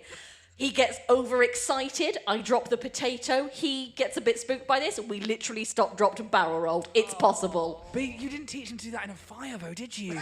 He would have, though. This pony came from hell itself. I don't think horses are versatile, but they're not that smart. Beg to fucking differ. We've Jack, been through back this. me up. We've been through this. Any pony who here person thinks will know. a horse would put themselves out if they were on fire. Oh, you've got the room. That's a majority. That's a majority. Exactly. All right. Exactly. The horse can spend its action to put itself out if Amazing. needs be. Damn right. Democracy, bitch. I want that on a t-shirt. Democracy, bitch! Okay, just the Countess's action was to move, wasn't it, though? Yeah. Okay. Well, let me tell you how. So I always forget with all my animals that I have in various campaigns what Indy does what. 2024, baby. Sorry, what that was. That's the intermission tune. Right? You're singing the entire intermission. She's friendly. She obeys. It's not Miss Congeniality. She is brave. She's unafraid. She puts herself out on fire. Oh, beast acts during your turn. It can move and use its reaction on its own, but only takes the dodge action unless you take a bonus action to command it to take an action in its stat block or some other action. You can also So you could take a bonus action to give it an action. Yeah. She puts herself out. Okay, so she sort of stops and rolls with you on her. I will still be on fire, but she's fine. Okay. See, I won't push it, Ian. I'll justify, but I won't push it. We could take a vote. No. I'm taking all those land leaves back. Ian just really wants to kill this pony. Weirdly enough, I really do. I just want to kill it. I just want it dead. It is the fire elemental's go as we look at what we are getting to there. So the first thing it's going to do is it's going to move. It moves into Arabella's space, which means it leaves your area of attack. I get to hit it. Right? Yep. Right. Yeah. You get an attack of You're all opportunity. in the other room now, aren't you? I will get you. Whack it. You little shit. Oh. Oh. That's not good, is it? 11. Oh, it misses. Oh dear, I missed. It moves into Arabella's space. Arabella takes 1d10 points of fire damage. Oh dear. Oh dear. You take 6 points of fire damage. That's all right. That took it 10 foot to move there. It's going to move back 10 foot. That's 20. 25 to move into your space. NomNii. NomNii is going to take 1d10 points of fire damage. If you would like an attack of opportunity, Arabella. Do it. It is. Yes. It moved into your space again. Move back That's to just me. weird. It's moved into Arabella's, and then it's moving back into your space. for God's You're going to sake. take Yeah, but 9 well, my points for of fire damage. Oh, I wish I was taking 6. So 25. easy for everybody else. Oh, I'll just die again. Oh, God. I'm guessing a 5 doesn't hit it. No, it does No. not. And it moves up next to both of you. It can't get into your spaces. Oh, that must be nice. However, still on fire anyway. next to you, it's going to make 2 touch attacks. I need 2 d20s, please. We've got one over here. This one's on Mathias. 14 plus 6 to hit for a dirty 20. Naughty, yes. Okay. Naughty. Naughty Dave. Bad Dave. Go think about what you've done. Oh, no. Oh, It's not bad. It's not bad. That is 8 points of fire damage, that's not too bad. and you remain on fire. Brilliant. Yeah. It's not Doesn't too like bad. that the Contessa's not on fire. It's going to attack the Contessa. Can I have a second d20, please? 9 plus 6 for a 15. Let me check. Where If only is she she was a nightmare. gone? Contessa. Where's she gone? Where's she Oh, and she's gone prone. again? Can you roll that with She's advantage, not please? prone. She's up. You can roll up. 13, Roll 14, up. 15, 16, 17. What's my All right, wisdom we'll say it was the modifier? first one. It's fine. 15 is her AC is 15. She's going to take.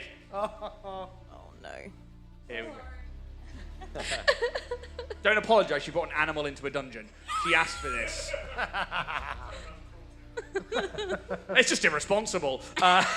10 points of fire damage. Oh. And she's on fire again. Damn it. That is the end of its go. Matthias. Oh, Christ.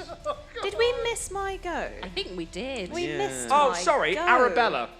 You can take your turn now. It should have been before the actual Did it. thing. Well, And we'll treat this as if it was right there. okay. How close is everyone to it? Just Ow. How much space is it taking up? basically. It's a 10-foot space. I think I'm in Okay. it. Aren't I in it? No, because you're still down in the south of the room. It's moved past you, through your space, and up there. Okay, cool. Okay, I am going to cast Thunderclap at it. Okay. A cheeky little cantrip. Everything else I think is 2. Ice Knife will I'm get going to you. come over to the map and just show you something. Ooh. So, just for you, Yeah. Matty's here. Yeah. The Contessa and Bonnie. Bonnie. There's no name tag. I can't read it. And here, it's in this 4 spaces. Where am I? Am I like even in the room yet? You were down here, which you can move up into the room. Yeah. I don't know if Thunderclap caused it to be pushed or anything. So no, it's just a 5-foot radius cool. that basically just does 1d6. It's not like it's not Thunder very Wave. powerful, but I can't really. Or in a minute. If it You could kill it, please. if it's taking up a 10-foot space and You can cast it in its the space. other Could I thing do is- Ice Knife kind of? Next to it. Yeah, so it won't get anyone else, but it will get it. Yeah, absolutely. You can actually strike it on it, and it will still just get it. Because obviously, like, it's a got a 10-foot 10-foot space. Ice Knife, the redemption. the knifening? Try not to hit me, please. So is that a spell attack roll? Yes, it is. Get in. Please work. Ooh, 23? 23 definitely hits. So it needs to make a dexterity saving dex, throw. yeah. But you also get to roll damage, yeah? Yeah, 1d10. So somebody roll me a d20, please. Who's got it? It does 2 sets of damage, Yep. doesn't it? That's why. 17. Okay. Plus 3 on that one for a dirty 20. What's your spell save DC? 13. 13. It passes it, so it's going to take half damage from this. So it'll take the full. Attack damage, but then from the... So we'll take the d10, half the- but half then the cold. yeah, The okay. explosion damage, yeah. That's 8 piercing damage, Okay. and then the cold damage 3, 8, so 4. Okay. As it tell us how this spell looks and how it explodes. Yeah, it's kind of like I conjure these really nasty, gnarly looking ice, like stalactite, whatever. Yeah, icicles, actually. That is not a stalactite. I know things. Yeah, and I kind of like conjure these like freezing, just awful looking things and just yeet. Much like, yeah, my kind of lightning bolts, but it is, yeah, the cold kind of. Awesome. And it's like a trail of kind of misty ice that kind of emanates off them. And it strikes into this creature, and then you see that, like, as they burn away, like, the steam rising off. It looks like it hurt it. Oh. So it's definitely done Great. some damage. Fab. Well, Anything see, else? it works, everyone. Yay. I'm we going know to it works. use, my bonus. Yeah. I'm going to use my bonus action to use my starry form. Okay. Which is really cool.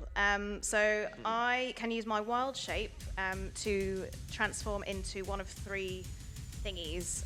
Give me a second. So instead of like turning into an animal, you can use it to change into like a constellation form, which is really cool. Yeah, so I'm going to choose to essentially what happens is I clutch my druidic focus, my necklace that I've got, and I just like radiate this light, and it's almost like when like street lights are coming on, how it's like bing, bing, bing, bing, Nice. and this form of this chalice kind of projects onto me, and I shall describe what this does.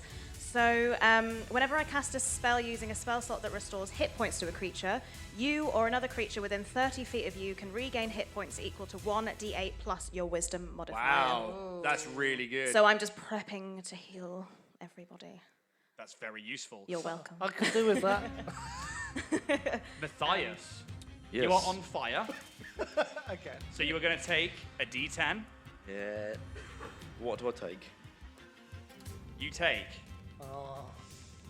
6 points of fire damage. You stand next to this door. You have this fire elemental bearing down on top of you, the Contessa, Bonnie. What do you do? I put myself out.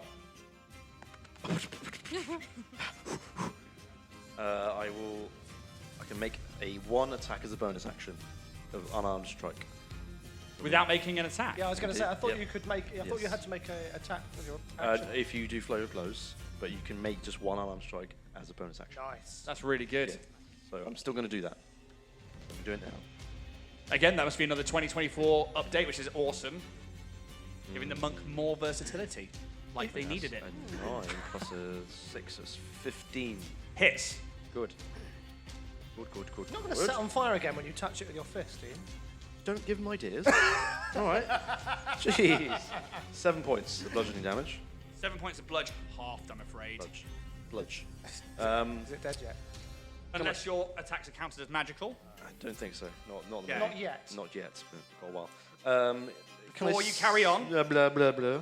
a creature that touches the elemental or hits it with a melee attack while within 5 feet of it takes 1d10 fire damage. Brother.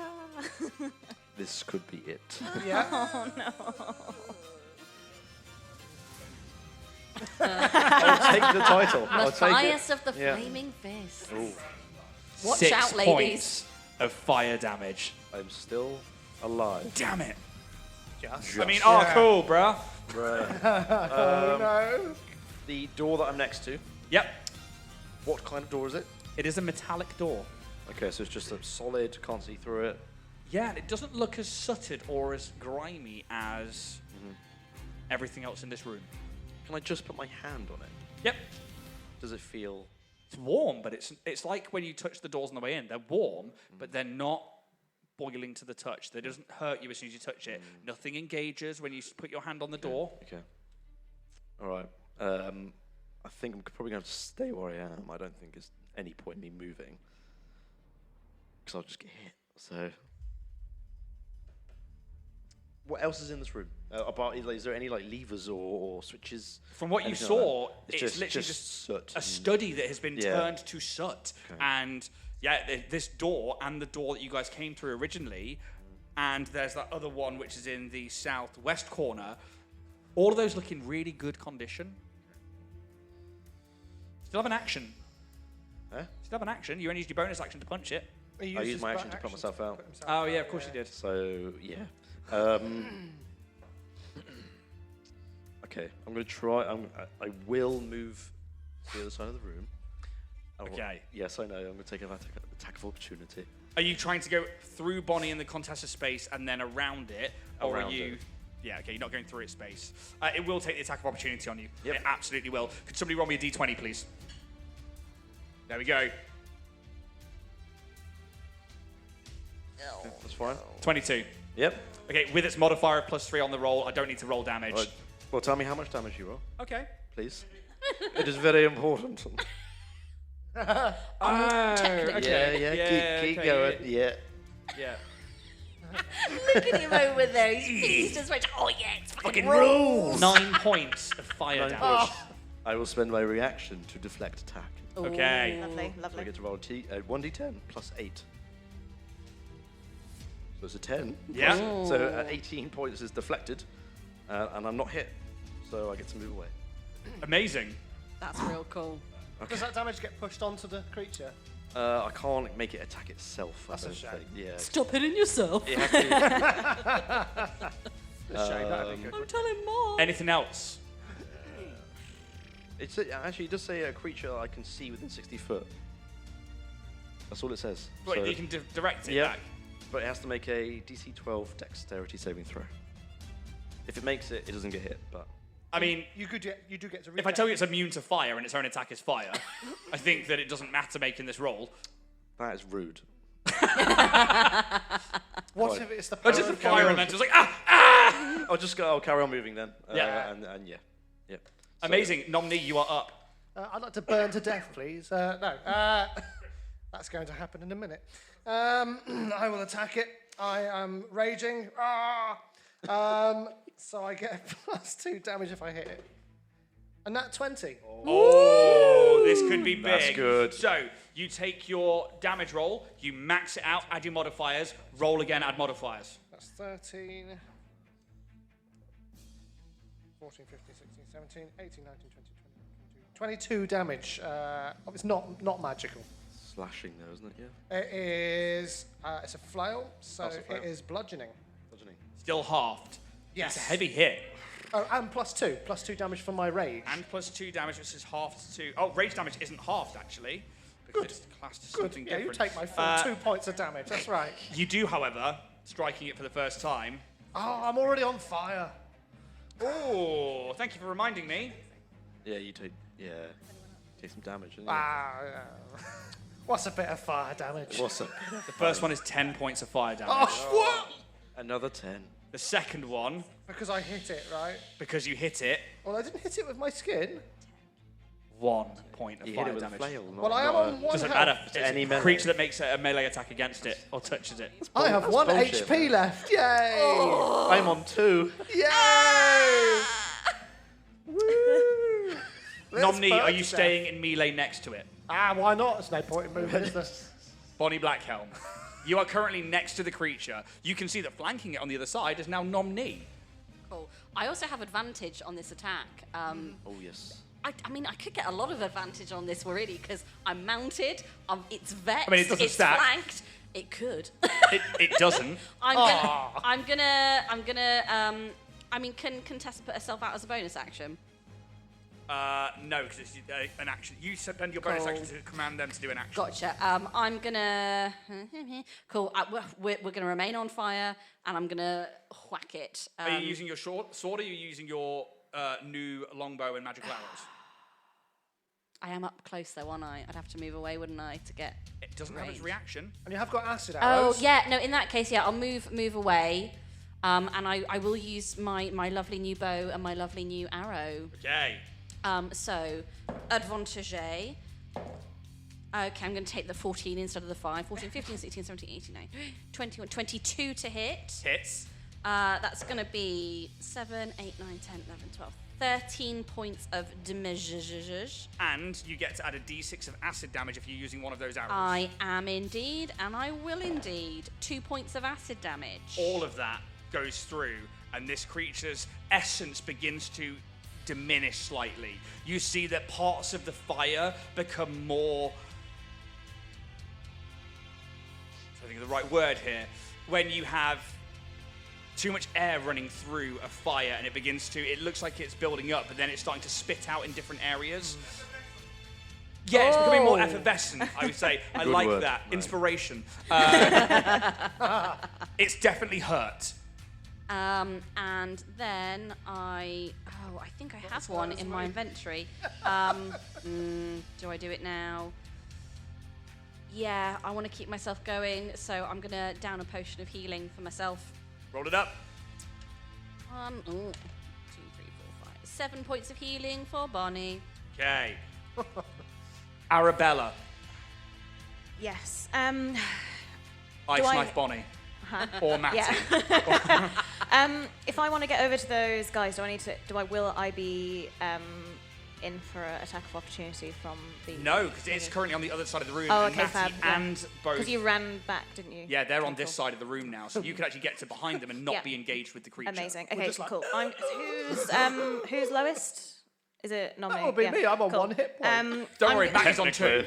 No, I know.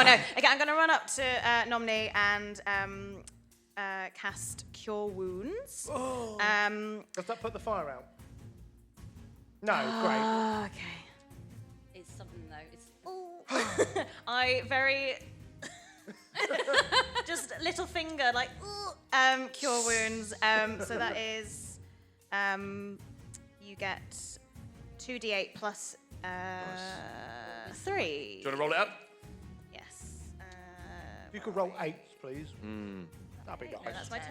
There's my 8. There we go. Ooh, 7. 6.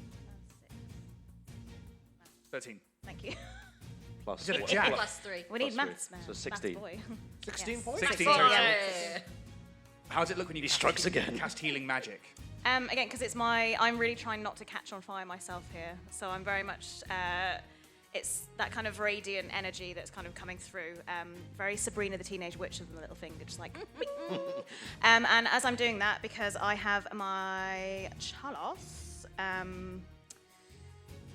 Your am, starry form. Yes. Yeah. So I'm going to. It's within 30 feet. So Matty's right next to him. Yeah. Cool. So how this works is almost the constellation kind of comes off my Nice. body, and it kind of this constellation chalice looks like it's just like tipping onto your head of this like kind of starry like radiant energy. So you. Sweet release. Yeah. So it's only. So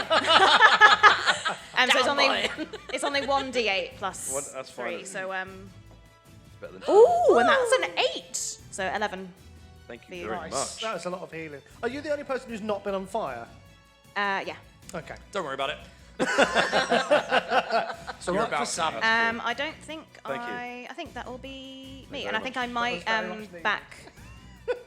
Technically, you were on fire because it moved into your space, didn't it? And then went around everyone else. That No, was the no, point. No, you didn't say it, so it didn't happen. I did. I mean, it moved into your space and then into back into things, so that's how he got the attack of opportunity. So I'll give you that D10 and damage now. Thanks for reminding me. Oh, Oh, well.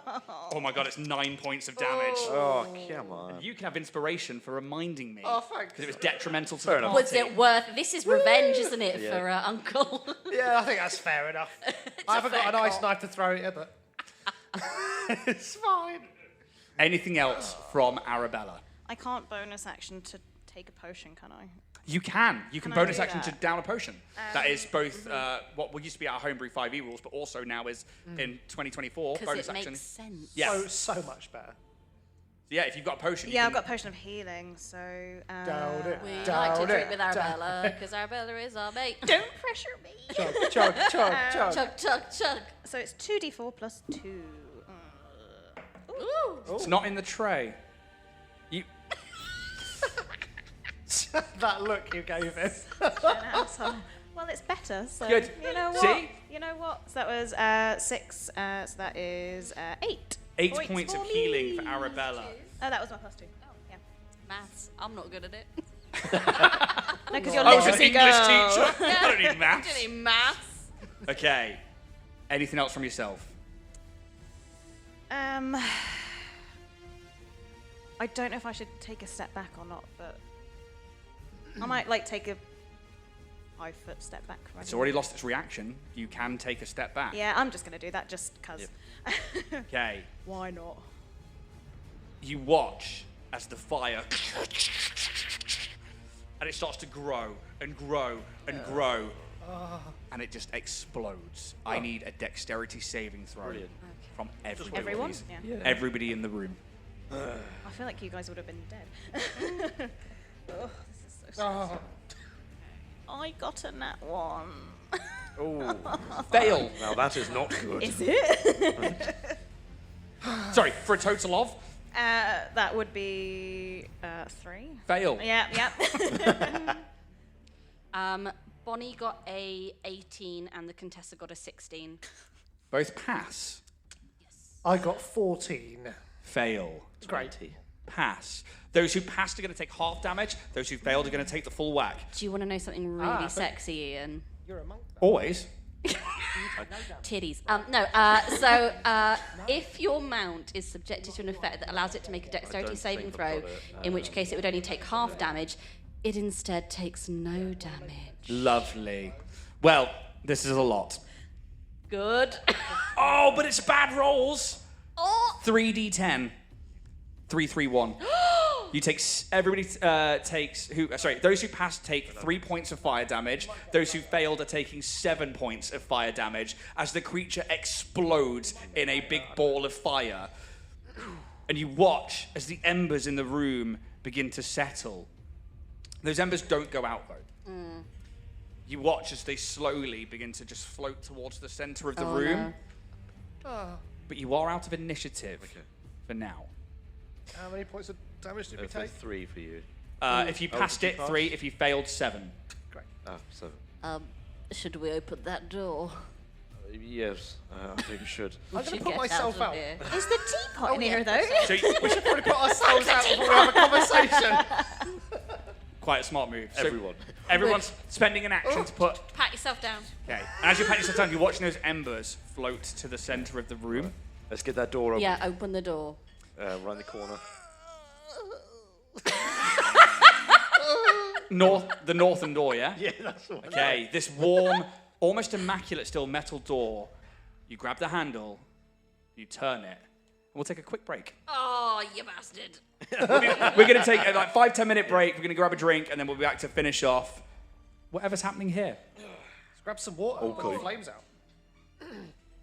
Just jumping in to say a big thank you to Happy Piranha for letting us use their space to record this podcast. If you're local to the Cornwall area, or if you're coming down on a holiday, or hell, even if you're far afield internationally, you can check out their website. Please do pay a visit to Happy Piranha on one of their platforms or in person, and please just send them some love. They are absolutely amazing people with an amazing space that allow us to do this crazy thing inside their property. Thank you to the guys at Happy Piranha. Right, if you guys are ready, we'll jump into part 2 of this lovely, wonderful... Wonderful. You will never live that down, and I'm going to put it on a t-shirt. No, Wonderful. How are we spelling that? W-H. Wonderful. With a HW. With about like 3 H's and then Yeah. W. So for anybody who's not listened to the Starfinder podcast, before it, we sat around, and so Jack and Steph and I, as well as some of the other players that are in that particular show, we all do an intro where, I'll go, oh, hi, I'm Ian, the Dragonborn Bard, and I'm the games master for the Starfinder campaign here on the Dragonborn Industry channel. And we'll do stuff like that, and they'll do their characters, they'll do their things, and Steph go, hi, I'm Steph, I play TJ. Jax is so chilled and laid back. It is the most wonderful thing. Brilliant. Sit back, have a wonderful cup of tea. No. It's can't the sit back, relax, and have a lovely cup of tea and listen to this Wonderful. Dragon There Ball it is. Industry. He really revs up the wonderful. It's so for anybody who's not checked out the Starfinder podcast, I It's think worth it just for that. I use that the most because Yeah. and I know that we need to re-record a lot of those and probably do them for this as well. But it's one of the best things ever, and I need to put it on a t-shirt and stick it on the website really because it would just be wonderful. We've had some clangers over the course of the 3 campaigns. Yeah. I think Only in a year as well. That's yeah. a So lot. we've said some dumb stuff. And it's been fantastic. We've said some really dumb stuff. Some of us have. That's not quite made the cut. But I don't often have to edit things out. But sometimes it's like, whoa. Has Bloodpunk come to that point yet? Where you have to cut No. stuff out? Okay. No. It's only happened. It's like riding the edge, the line. Yeah, and I think that it's hard because we live in a society where obviously we don't want to offend people. We don't want to go out of our way to be like, we'll joke about being gay, and then we sort of have the shield of kind of being gay. Yeah. And it's like, but it's not. kind of It's about it, okay. mate. But I still feel bad using it as a thing and just being like, I can say it, and it's like, well, actually, the derivation of words and whatnot. But I still love shock humor and shock comedy and stuff like that. And I think that we're so nervous when we put things out on the internet. Certainly I am, because we're not people like Ricky Gervais. We're not people like Jimmy Carr. You turn up to their kind of gigs and you expect to hear something very right or left wing, and kind of that's the point, is we're pointing and laughing at those things. So when we do it, sometimes I'm like, oh, oh God. I think like I've made a couple of Nazi jokes in the middle of stream. I think like somebody like put their hand up and I was like, whoa, put the Nazi salute down. But then like, yeah, there's only been twice where I've had to edit something out and I've gone, maybe not that. So, but it's still, even then, it's still not that bad. It's probably me being paranoid. So go check the other shows out. We'd probably say something ridiculous. I mean, Bloodpunk is the most misogynist show yeah. that we've put out. And Not it's- because of the men. No, it's Yes. me. Honestly, she's horrendous. Like, as soon as she's in the mood for Bloodpunk, the person here who has done what I would say the most in Cornwall for women in gaming and creating a safe space is like 2 a.m. Just honestly. Give it, lad. Yeah, just turn into a top lad, don't you? Top lad. Just absolute savage responses to things. Just unreal. But we need to jump back into Lightwell, because this is why we're here to play, some D&D 2024. And obviously, I was saying this during the break to people, you guys have really dotted about this. And for those of you out there who are in the audience and are looking at this literally is a one-floor dungeon. I've left it 2D so they can't go too far awry. And they came in up at the top here and went, oh, fuck it. And have just gone everywhere. There's 30 rooms. We've got to find the teapot. Yes, You that did too. put a really adorable little Teacup. critter in there for us to save. Like, Well, it's we your own can't fault. help Also, it. everything's a trap. Yeah. Which is kind of the point. This is something we're talking about. It's like a lot of the times when we're playing these games, especially with like 5e and moving into 2024, and we see so many shows out there like Crit Roll and High Rollers and these other amazing shows like Three Black Halflings, stuff like that. We play the narrative, the cinematic game, and a lot of the time it is very story driven, and it is, describe to me this, describe to me that, I'll describe to you this. But I really do like the mechanics of a meat grinder. We haven't seen this kind of thing since like 2e, probably like going into a dungeon and being like, everything's going to kill you. Like, the whole point is that the dice are there, and, like, we saw it with Onkle. Like, you went in, and it's like, oh, God, how does this room work? Oh, you're dead. And it's like, I can't wait to reveal how that room actually works to you when we get to the end of this campaign, just in case you decide to go back in there for that maze. So it's interesting to me to throw out to what I've probably had as some of the most narrative players I've ever played with, throwing you into a mechanic-driven meat grinder and watching the RP try and take over a little bit.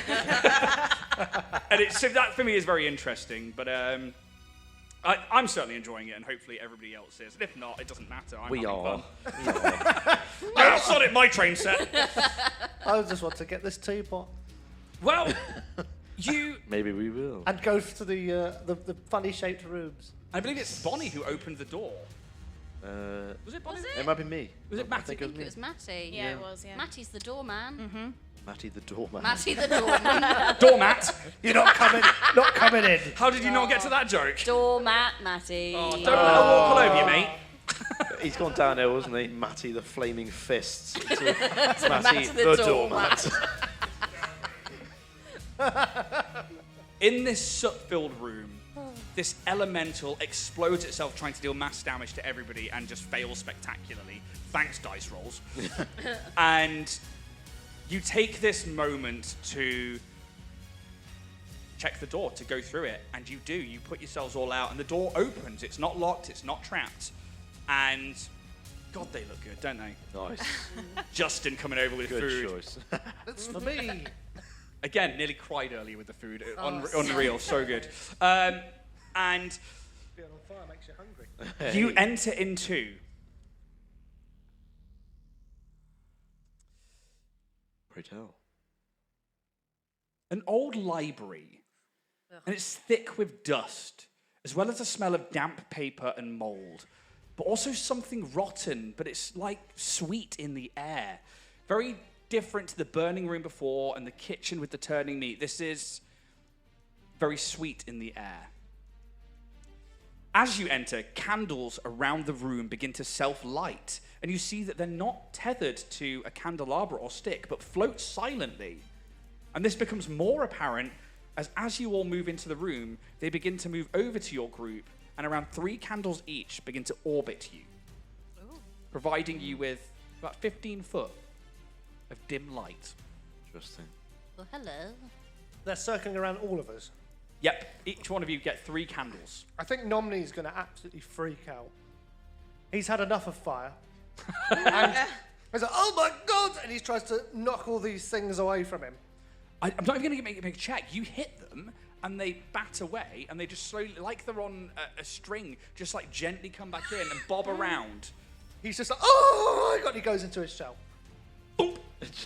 And just falls on the floor in his shell. I mean, they don't seem like they're gonna kill us. You can give me an Arcana check. You're quite magically abled. Magically abled. Arcanally abled. Arcanally equipped. What is that? 9. Candles, mate. Yeah. Simple candles. Just innocent Just candles. innocent candles. Okay. Just 3 each. What you do notice with that, though, is that they are not... There's no wax dripping off them. The flame on them is relatively steady for saying they're moving around. And even if you were to move around with a candle, you'd see that the flame flickers and stuff. This is obviously some kind of magical enchantment to keep them lit. And without the wax melting, the wick won't go down. So it must be some kind of like everlight. Definitely something enchanted to give the reader that warm glow. I feel these are fine. I feel in a library they wouldn't be harmful flames, I feel.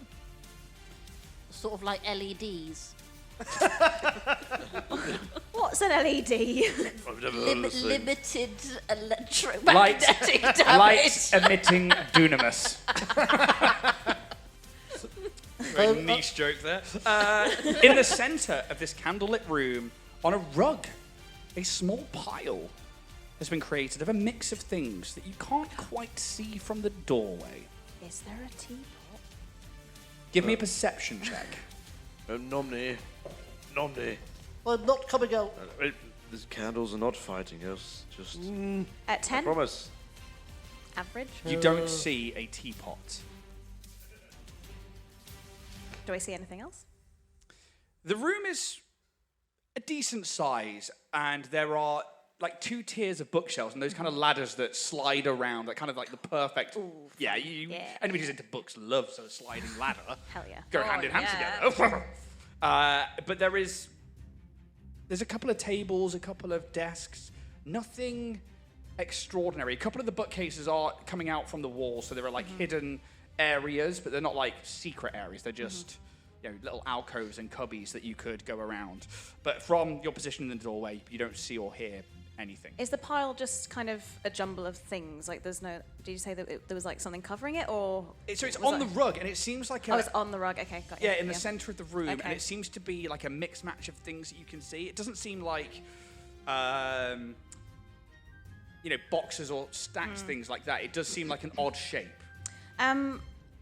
I want to cast elementalism on it. I want to beckon air. I don't know if this would do anything.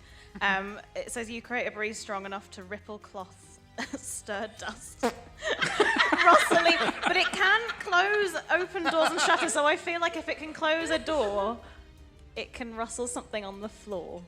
Okay. In my head. What I will say, give me a D20 check with your spell casting key ability modifier. Yeah. That is a 21. Oh, a 21. Yeah. Are you trying to like pull it towards you? Or are you trying to knock it over? Yeah, I think I'm just trying to create, just to see if any disturbance kind of, triggers something. If I could kind of bring something into the light a bit more. Okay, not a problem. So, what you see is you are able, with a gust of wind, you knock part of the pile over. And it's not like a massive pile, it's only like half a foot high, and it's quite sporadic in things. But there's a couple of things that really do catch, like a chalice, and it pulls the rest of the pile down. But what you hear is a couple of metal things drop, but then also the sound of something wet dropping, like with the pile as well. That sweet smell picks up as you gush the air towards you. Yeah. And you would hear a sporadic knocking from somewhere across the room because of that. Hello? There's somebody at the door. Nobody responds. I'm going to move further into the room. Where are you going in the room? I'm going to do the other side. Like, And I've come out of my shell now. It's like an underslung grenade launcher. Bunk. Just have a look around. Like, is there any like open journals or like, anything of note? We're still in D&D combat music. Don't need that. Yeah. All bloody places. These books are fucking good. God, this book's a banger. So immersive. Oh, it's a Tom Clancy book. Rainbow Six, it's a team of leprechauns. And they're going after like a pot of gold, but they've got to face against like griffins and stuff like that. That's Rainbow Six, that's the new thing. That's a campaign right there. Yeah. Oh my god. It's just an elite team of like rogues and soldiers. Oh, I love it. So you're going to go across the other side of the room. Give me perception if you're looking around, investigation if you're trying to obviously like root through things. What are you doing as you're looking around? I'm going to say perception, just to see if there's anything moving about, anything that doesn't look like it should belong in a library. And are you going, like, which way around the room are you going? Are you like going through the center to where there's piles? Are you going around the edges? Are you... I think I'll go sort of around the edge to the left. Like Yep. It's like the south wall. South edge, Yep. south wall, yeah. That's an 18 perception. Okay, as you move towards the back of the room, the first thing you see is this pile. The pile in the center of the room is a mix match of different things. And the sweet smell that you're getting is rotten fruit. And it's starting to ferment. No. This is the start of something great. Yes, and fine compost. However, Or a fine wine. Why did you say it like that? That was all weird. I find when I drink wine, I just get a bit more posh. It just happens. I do have an empty Knob. potion bottle if you want it. No. there is also... That'll do. Before we go too far, let's see what else is in there. I need that particular page. Oh, why create a dungeon this big, Ian? Why create Yeah, a why, dungeon? Ian? It's your fault, mate. It was my fault. I did it on purpose. You blithering idiot. Something like Mario. That sounded like Mickey Mouse. Yeah. Oh, that's really annoying. Did I just move that sheet? Sorry about this, fellas. Where are you? It literally is, where are you? I put it right at the back. There it is. It's fine. So, We're only disappointed. It's okay. there is this pile of old food and fruit, but then you see like glimmers of gold within it. There are coins in there. Is there now? You can't eat There them, is now. Matty. I think I see some treasure in I there. think this feels like a trap. It very well could be a trap, but Shall we check it to see if it's a trap? sure. Do Let's you want a that. hand? As long as you promise to help make some alcohol with this fruit here. Wow, the bartering of an alcoholic. I am running it a bit low. Trigger warning. Just like swigging. Batty, Yes. Just supping out of the carpet. how about if I help you with this? What's your deal here? If I help you and I do a deed, then let you go and make your own bathtub wine using this rotten fruit in this mage's castle that we're in right now on the Yeah. side of a mountain, trying to find our lost parents for the last 20 years. Whilst finding a teapot. Whilst finding a teapot. Don't forget the teapot. Parents or teapot? Having lost our uncle protector and man who raised us not an hour ago, I will do this on the proviso that when we get back to town, you join a group. I'll join a group, sure. Alcoholics Anonymous. Oh, maybe not that group. Or at least switch to rosé. Because we all know that's just for a rich woman on diets. Can't do that to me. That's what we're working with. I'm not asking to make the wine now. That would be preposterous. See, there we go again. It really does. Yeah, all right, Karen. What I'm saying is we take this stuff in a bag, and we just Okay. take it with us, and then you'll, hopefully ferment on the way, and it'll be fine. Do you have a different accent for every type of alcohol? Don't test me. What's gin?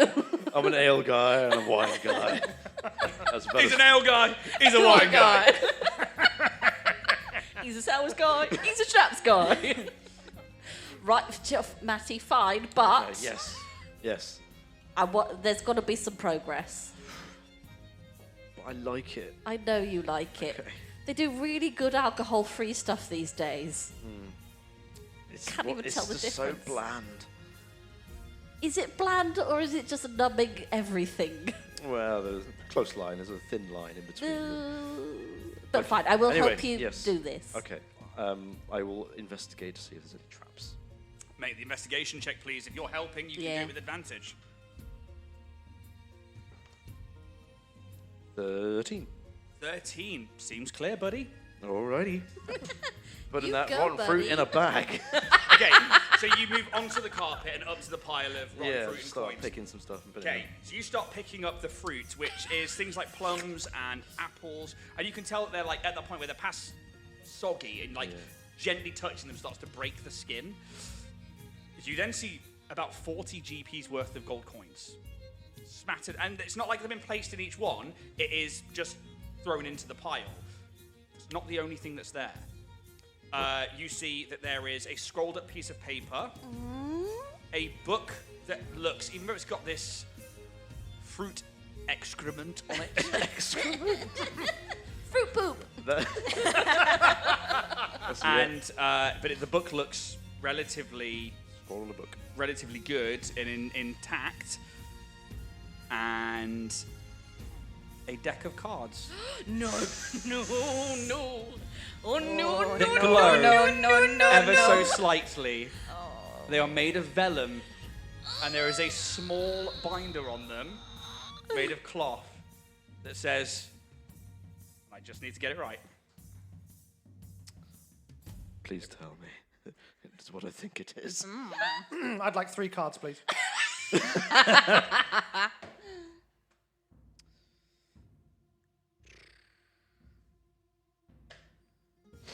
We're waiting on you. suspense. It's killing Declare your draw and claim your prize. However, That somebody sounds- roll me a d20, please.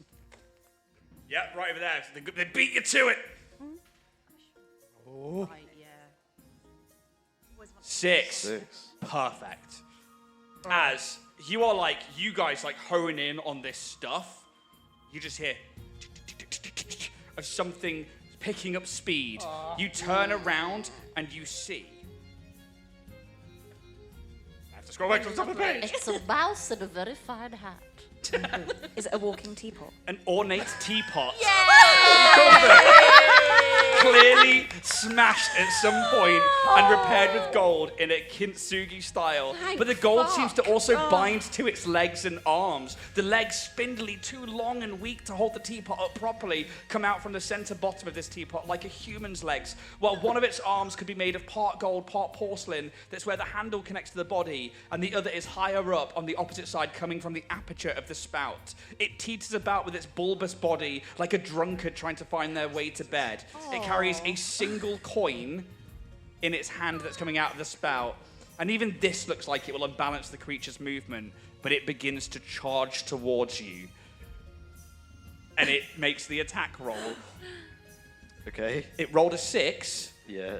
does a 4 hit. Oh, little. It does not. How would Matthias react in this moment if you were to have a reaction? And it's kind of like a storytelling reaction here. What would Matthias... It's kind of what I'm after. What would Matthias do in this moment? How would the drunken master react? I don't think his initial reaction would just be to smash it. Just kick punt I it across the think room. As he's sort of taking things and Fuck is that? taking some of the fruit, maybe some of the gold coins, maybe just notices the scuttling and just kind of quickly just moves backwards, just lets it kind of like charge past me almost. Oh. And it does. It like tries to like charge you and basically bull rush you. Yeah. It misses. It stumbles forward, hits the ground. It luckily doesn't smash. Oh, but thank then fuck for that. it tries to pick itself back up, and it's one hand that's like its handle is trying to push itself around, while the other one that's coming out of the spout is still trying to like push it the other way. And it's quite a bulbous teapot, so it's now stuck prone on the ground. Well, calm down there, buddy. Your teacups were in the other room. Do you guys want to roll initiative for this, or do you want to? Not really, no. I mean, it's prone. You could like advantage on the attack. No. No. It's a fucking teapot. Yeah, smash it. That took us Therapy, 2 innit? hours and 20 minutes to find. Honestly, you're like, yeah, parents, teapot. Well, it's been looking for you. Well, it's on fire. It hasn't been very nice. Yeah, we've got in another place we found your children. Your brethren. It's still struggling around on the floor. Do you want to come with us? We're being legit. I don't think it can understand us. You can give it a persuasion check. It is at disadvantage. Well, I was going to say, everyone's tried to help, so Yeah. can I just roll that normally if it's No, helping? because of what's been said. Okay, so that's a 13 and a natural 20 for a 19. So we'll take the 13. God damn it. In all fairness, though, it does seem to satiate it somewhat, or it seems to calm it down a little bit. You mention something about children, and it doesn't calm it down, but it does seem to, like, notice that. Yeah, we found them. Do you want to go? Help me! We can take you with us. We'll go take you to your children. I believe they are. But yeah. I mean, can we just pick it up? It's a teapot. Yeah. We need to consent You're coming with us. in a nice way. It's still fighting on the floor. Could somebody roll me a d20, please? It's going to try and pick itself up. If anybody wants to grab a dice, there we go. Oh, okay. With a -2, that's a 12. It can just about right itself as it begins to get to its feet unsteadily. It still looks kind of feisty. Could I cast mending? Because it's like, I know it's kind of already been mended slightly, but just as a gesture of goodwill, Yeah. maybe mend one of its cracks. I'll just What? look at it, it's like, calm yourself down. We're friends. Let me help. Very Teapot let friends. me help. Very crispy friends. Okay, cool. How's it look when you cast mending? I think it's kind of similar to my kind of healing magic, but I feel like it's a bit more kind of mechanically-ish. So like kind of more artisan. So like I feel like it's kind of a mixture of the celestial and kind of my artisan jeweler's background. So it's almost like the kind of radiant magic kind of forms like tools and stuff. So whatever it, I mean, I guess it'd be like, I don't know. I was like, how do you make ceramic? Yeah, just like kind of like tinkery tooly kind of situation. It kind of like and just radiates and fixes. You cast the magic, and you notice that as you would like bathe it in your magic, it doesn't seem to like go into it like you would expect, but it seems to pool inside the actual teapot, and then you see like the lid rattle, and then it like pours itself, and you watch as your magic pours out of it and onto the floor and dissipates. You think that it didn't have an effect on it, but it also didn't. It wasn't painful to it or anything. And you see that like the gold that is this repair work between the smashed pieces, you get an instant sense that that is magical. Almost the same spell.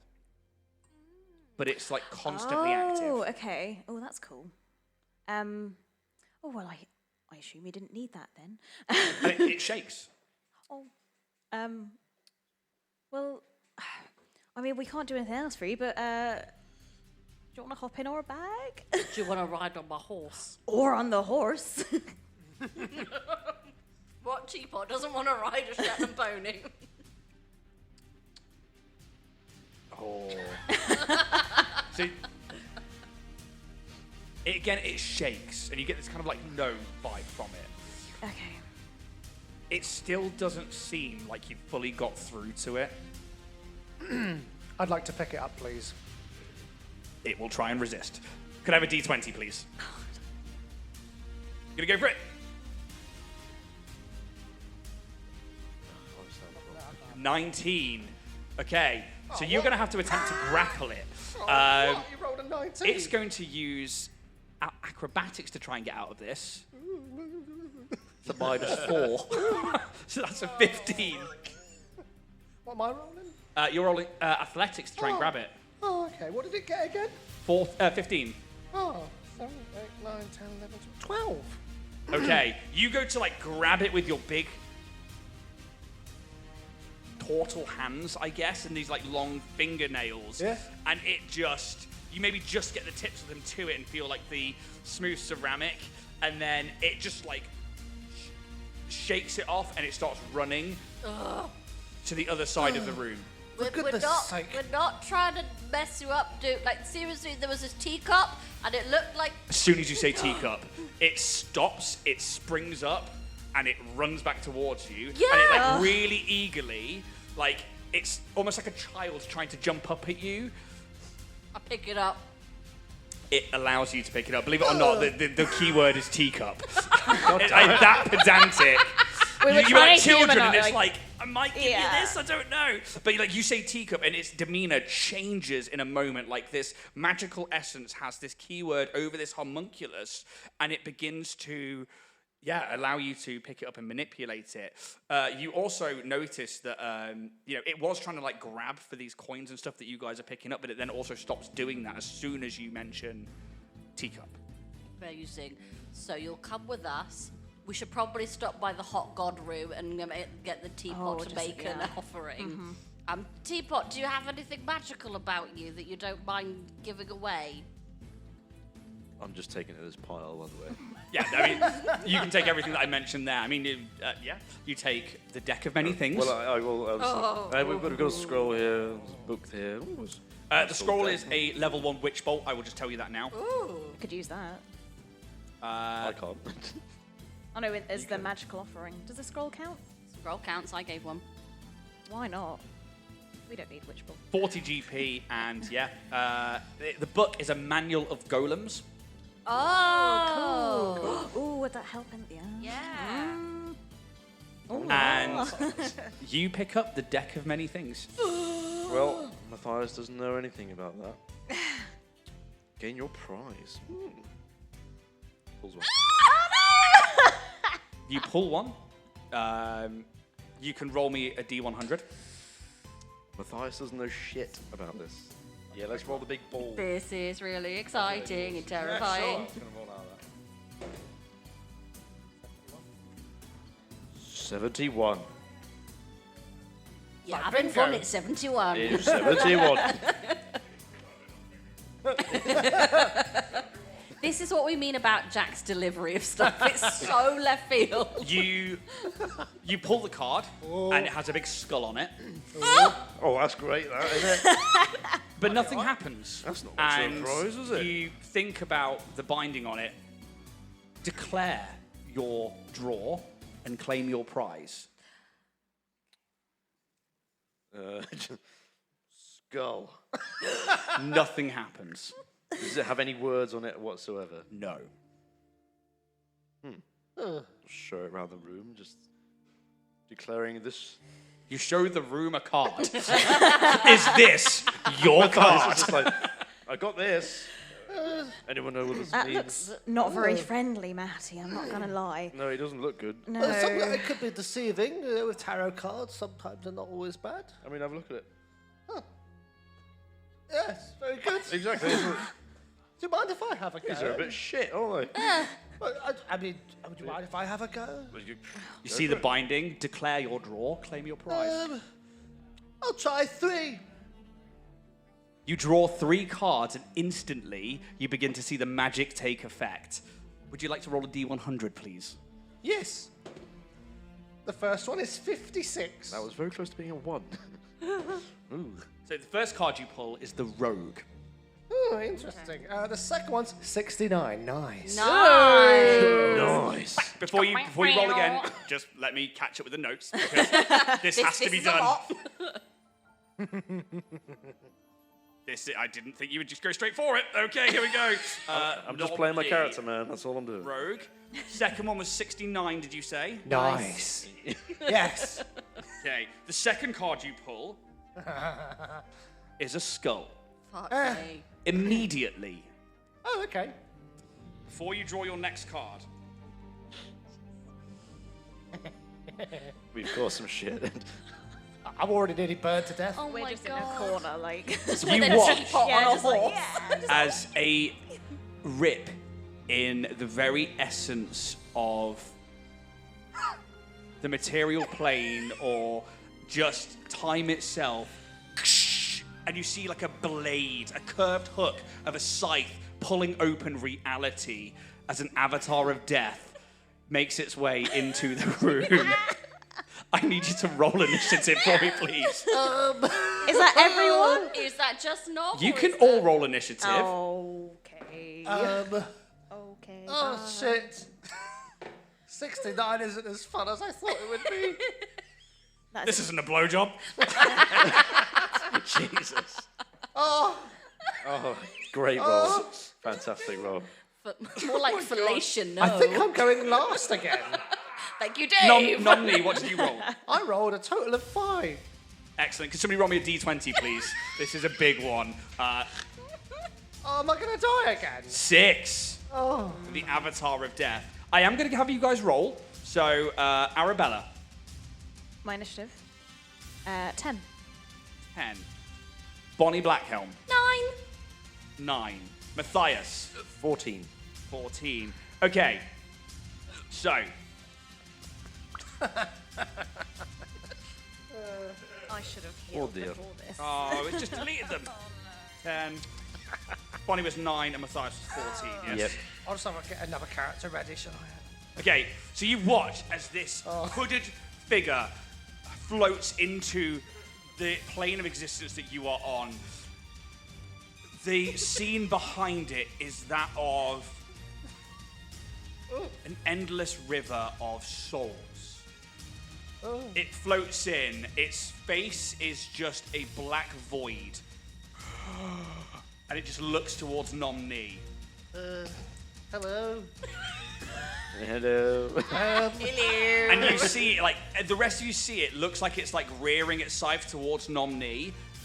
I've already been on Matthias, fire. you would be reacting first if you want to do anything. Fuck it, it's fucking death. I was like, It might not be a good idea to touch death. who are you then? Who are you then? What are you doing in here? What are you doing? What are you doing in here? It's your time, Peter. What time did you get off? So is that, you just say that? I think he's just blown. He's like, what the hell is this? It points the scythe towards NomNii. Death. I think it's your time, mate.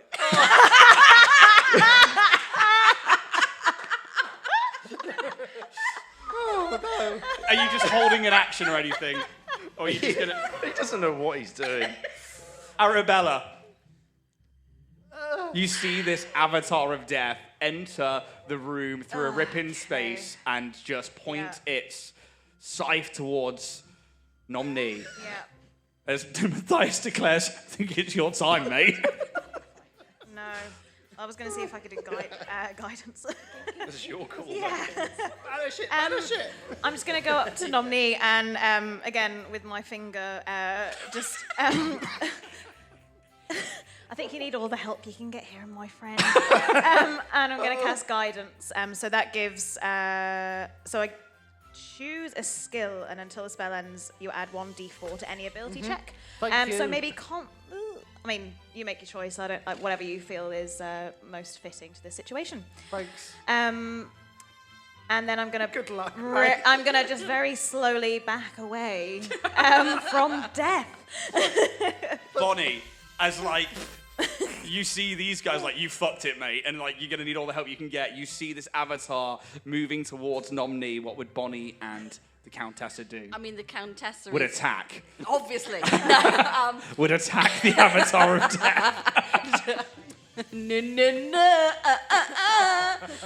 Bonnie Bonnie's gonna get out like 2 silver pieces and give them to NomNii for the ferryman.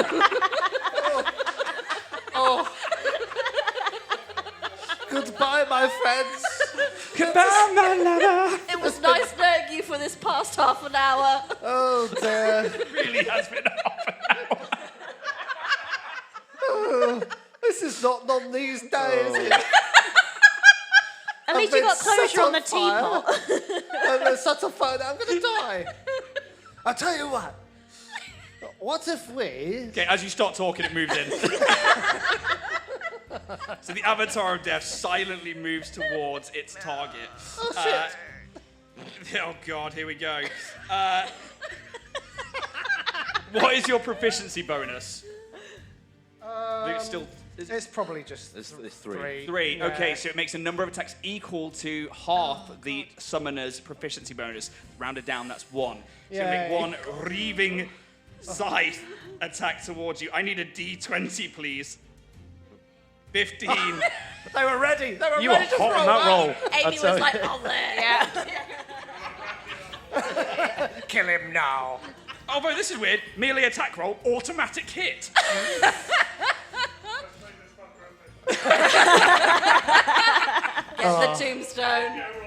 At least make some turtle soup afterwards. Okay, so you are going to take a total of, the first one is a slashing damage of 4 plus 3, 7 points of slashing damage, Ow! plus 1d8 of necrotic damage. Oh, God. It's only 3 points of necrotic damage. Yeah, that's me dead. Oh! Are you down? Yeah. Okay. I'm going to read what the card does now that he's hit 0 hit. Please do. Avenge me! I'm so glad mine didn't go off. Yeah. I don't know what I did differently. You didn't declare You it. didn't say how many cards you were going You to have pull. to. So, because you're not a spellcaster, I was Thank like, God I'm gonna he's let him done. guess. Just like me. So the deck of many things, you have to declare how many cards you'll draw. Gotcha. Then you have to draw them one at a time, and the magic takes effect instantly. The first one, the first one was Rogue, which is a random NPC of the DM's choosing becomes hostile towards. I was going to roll the NPCs in Lightwell. Contessa. Not an NPC, unfortunately. She's not got a soul. Only She's all soul. nothing but a wish spell or a divine intervention can stop it. Skull, Avatar of Death, appears in an unoccupied space close to you as possible. The Avatar targets only you with its attacks, appearing as a ghostly skeleton clad in tattered black robes and carrying a spectral scythe. The Avatar disappears when it drops to 0 hit points, or you die. If an ally of yours deals damage to the Avatar, that ally summons another Avatar of Death. Wow. Yeah, which is why I kept Wow. quiet. The new Avatar appears in an unoccupied space as close to that ally as possible, and it targets only that ally with its attacks. You and your allies can only summon one Avatar as a consequence of this. A creature slain by an Avatar cannot be restored to life. 2 for 2. I'll have another character ready for the next one. So, just next member of your adventuring party in a minute. So, you watch as this Avatar of Death comes through and just hand him 2 silver pieces. And as the scythe starts wreathing up, and it's slow, it's like it touches your abdomen, and then it's going to draw it slowly up, ethereally through your body, and it pulls your soul with it. What are NomNii's final moments? Right. You should get the sad music. Oh, yeah! Please, Let's please. go through the Please get the sad music. Don't put the happy music on. jazz battles. The jazz. Sneaky jazz. Well. Character death, D&D. Oh, God, it's died again. Right, okay. Died again. Just died in my arms tonight. So, Serious, come on. just as this scythe comes towards him, he just looks at his new friends and goes, "Oh, it was nice to meet you all. I'm sorry I couldn't have been more use." And then he grabs these silver pieces and just puts them on his eyes. He's already got them, he might as well. and then just straight through him, and you see it just sort of fly into two pieces, and he just falls on the floor. One silver piece in one eye, one silver piece in the other, and his soul, as it just is ejected from his body, he goes, "Oh fuck." So and you see this like spectral scythe rip through his body, and it does tear him asunder. But what you see is that the soul remains intact, and it's like it's beckoning the soul forwards. And as the body drops, those silver pieces from the eyes. Oh god. And you just see the ghost of NomNii. Oh fuck. And then Death puts his arm around you like a cloak, and you're gone. And you watch as Death nods to you all and re-enters the rip in space and time and goes back to the River of Styx. And it closes behind you. The teapot is just shaking. Well, that was a bit intense, wasn't it? Yeah, but much. Well, should we go really relight this teapot with its Yeah, teacup? you know what? Why should we shouldn't linger, really. Yeah, no, we should. No. Matty, put those down, baby. I feel really bad.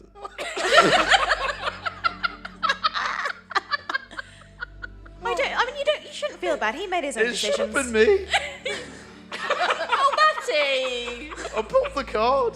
Oh, Matty! I'll give him a big cuddle. Lay it out, mate. It's fine. Maybe get that fruit. It might be useful all along. Do you know what, Matty?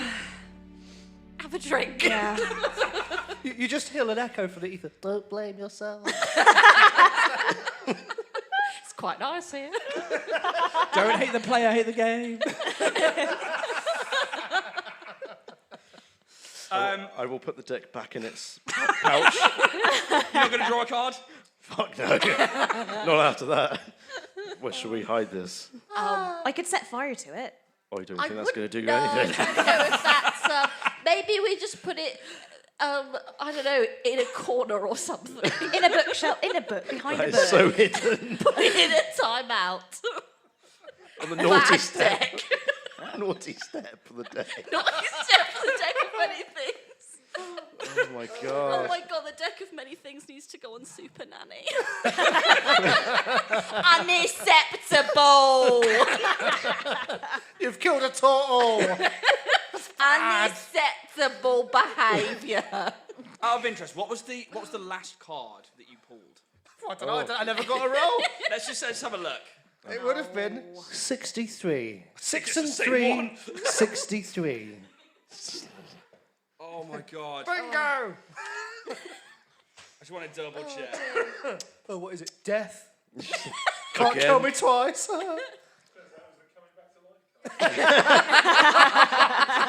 Instant resurrection. NomNii's been through enough. In all fairness, Oh no. the final card which would take effect is Ruin. All forms of wealth that you carry on your own, other than magical items, are lost to you. Portable property values, businesses, buildings, and are lost in a way that alters reality the least. If you have a Bastion, see Chapter 8, it's destroyed, and by some calamity beyond your control, any documentation that proves you should own something is lost to this card also disappears. Not a problem anymore. He is erased from From the earth. Does that mean that they have no memory of me? Does that mean they have no memory of me if I've been No, erased? it's just like your physical like, wealth, yeah. like you were in ruin. Oh my god. Oh, okay. And with Wrecked. the finding of the teapot, I think we're going to end that session yeah. there on the character death, because Again. I don't think we can top that. I think No.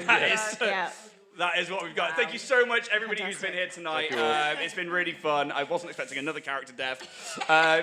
There are lanyards on the tables and stickers. Please help yourself to them. They are absolutely free. They're all yours. Thank you so much for being here. We'll be back next month on the first Friday of the month. Please check out youtube.com/Dragonborn Industries and twitch.com/Dragonborn Industries. Please go like and sub up, because we are going to try and start pushing the numbers. And just genuinely, thank you for being awesome. Thank you so much. May this dice got to be a Thank you. It's new character time. Yeah. Oh my god. I love it. Like every week is going to be like a new... You've got to have like 4 prep now. Yeah, I'm Just going to have to, aren't I? I think you should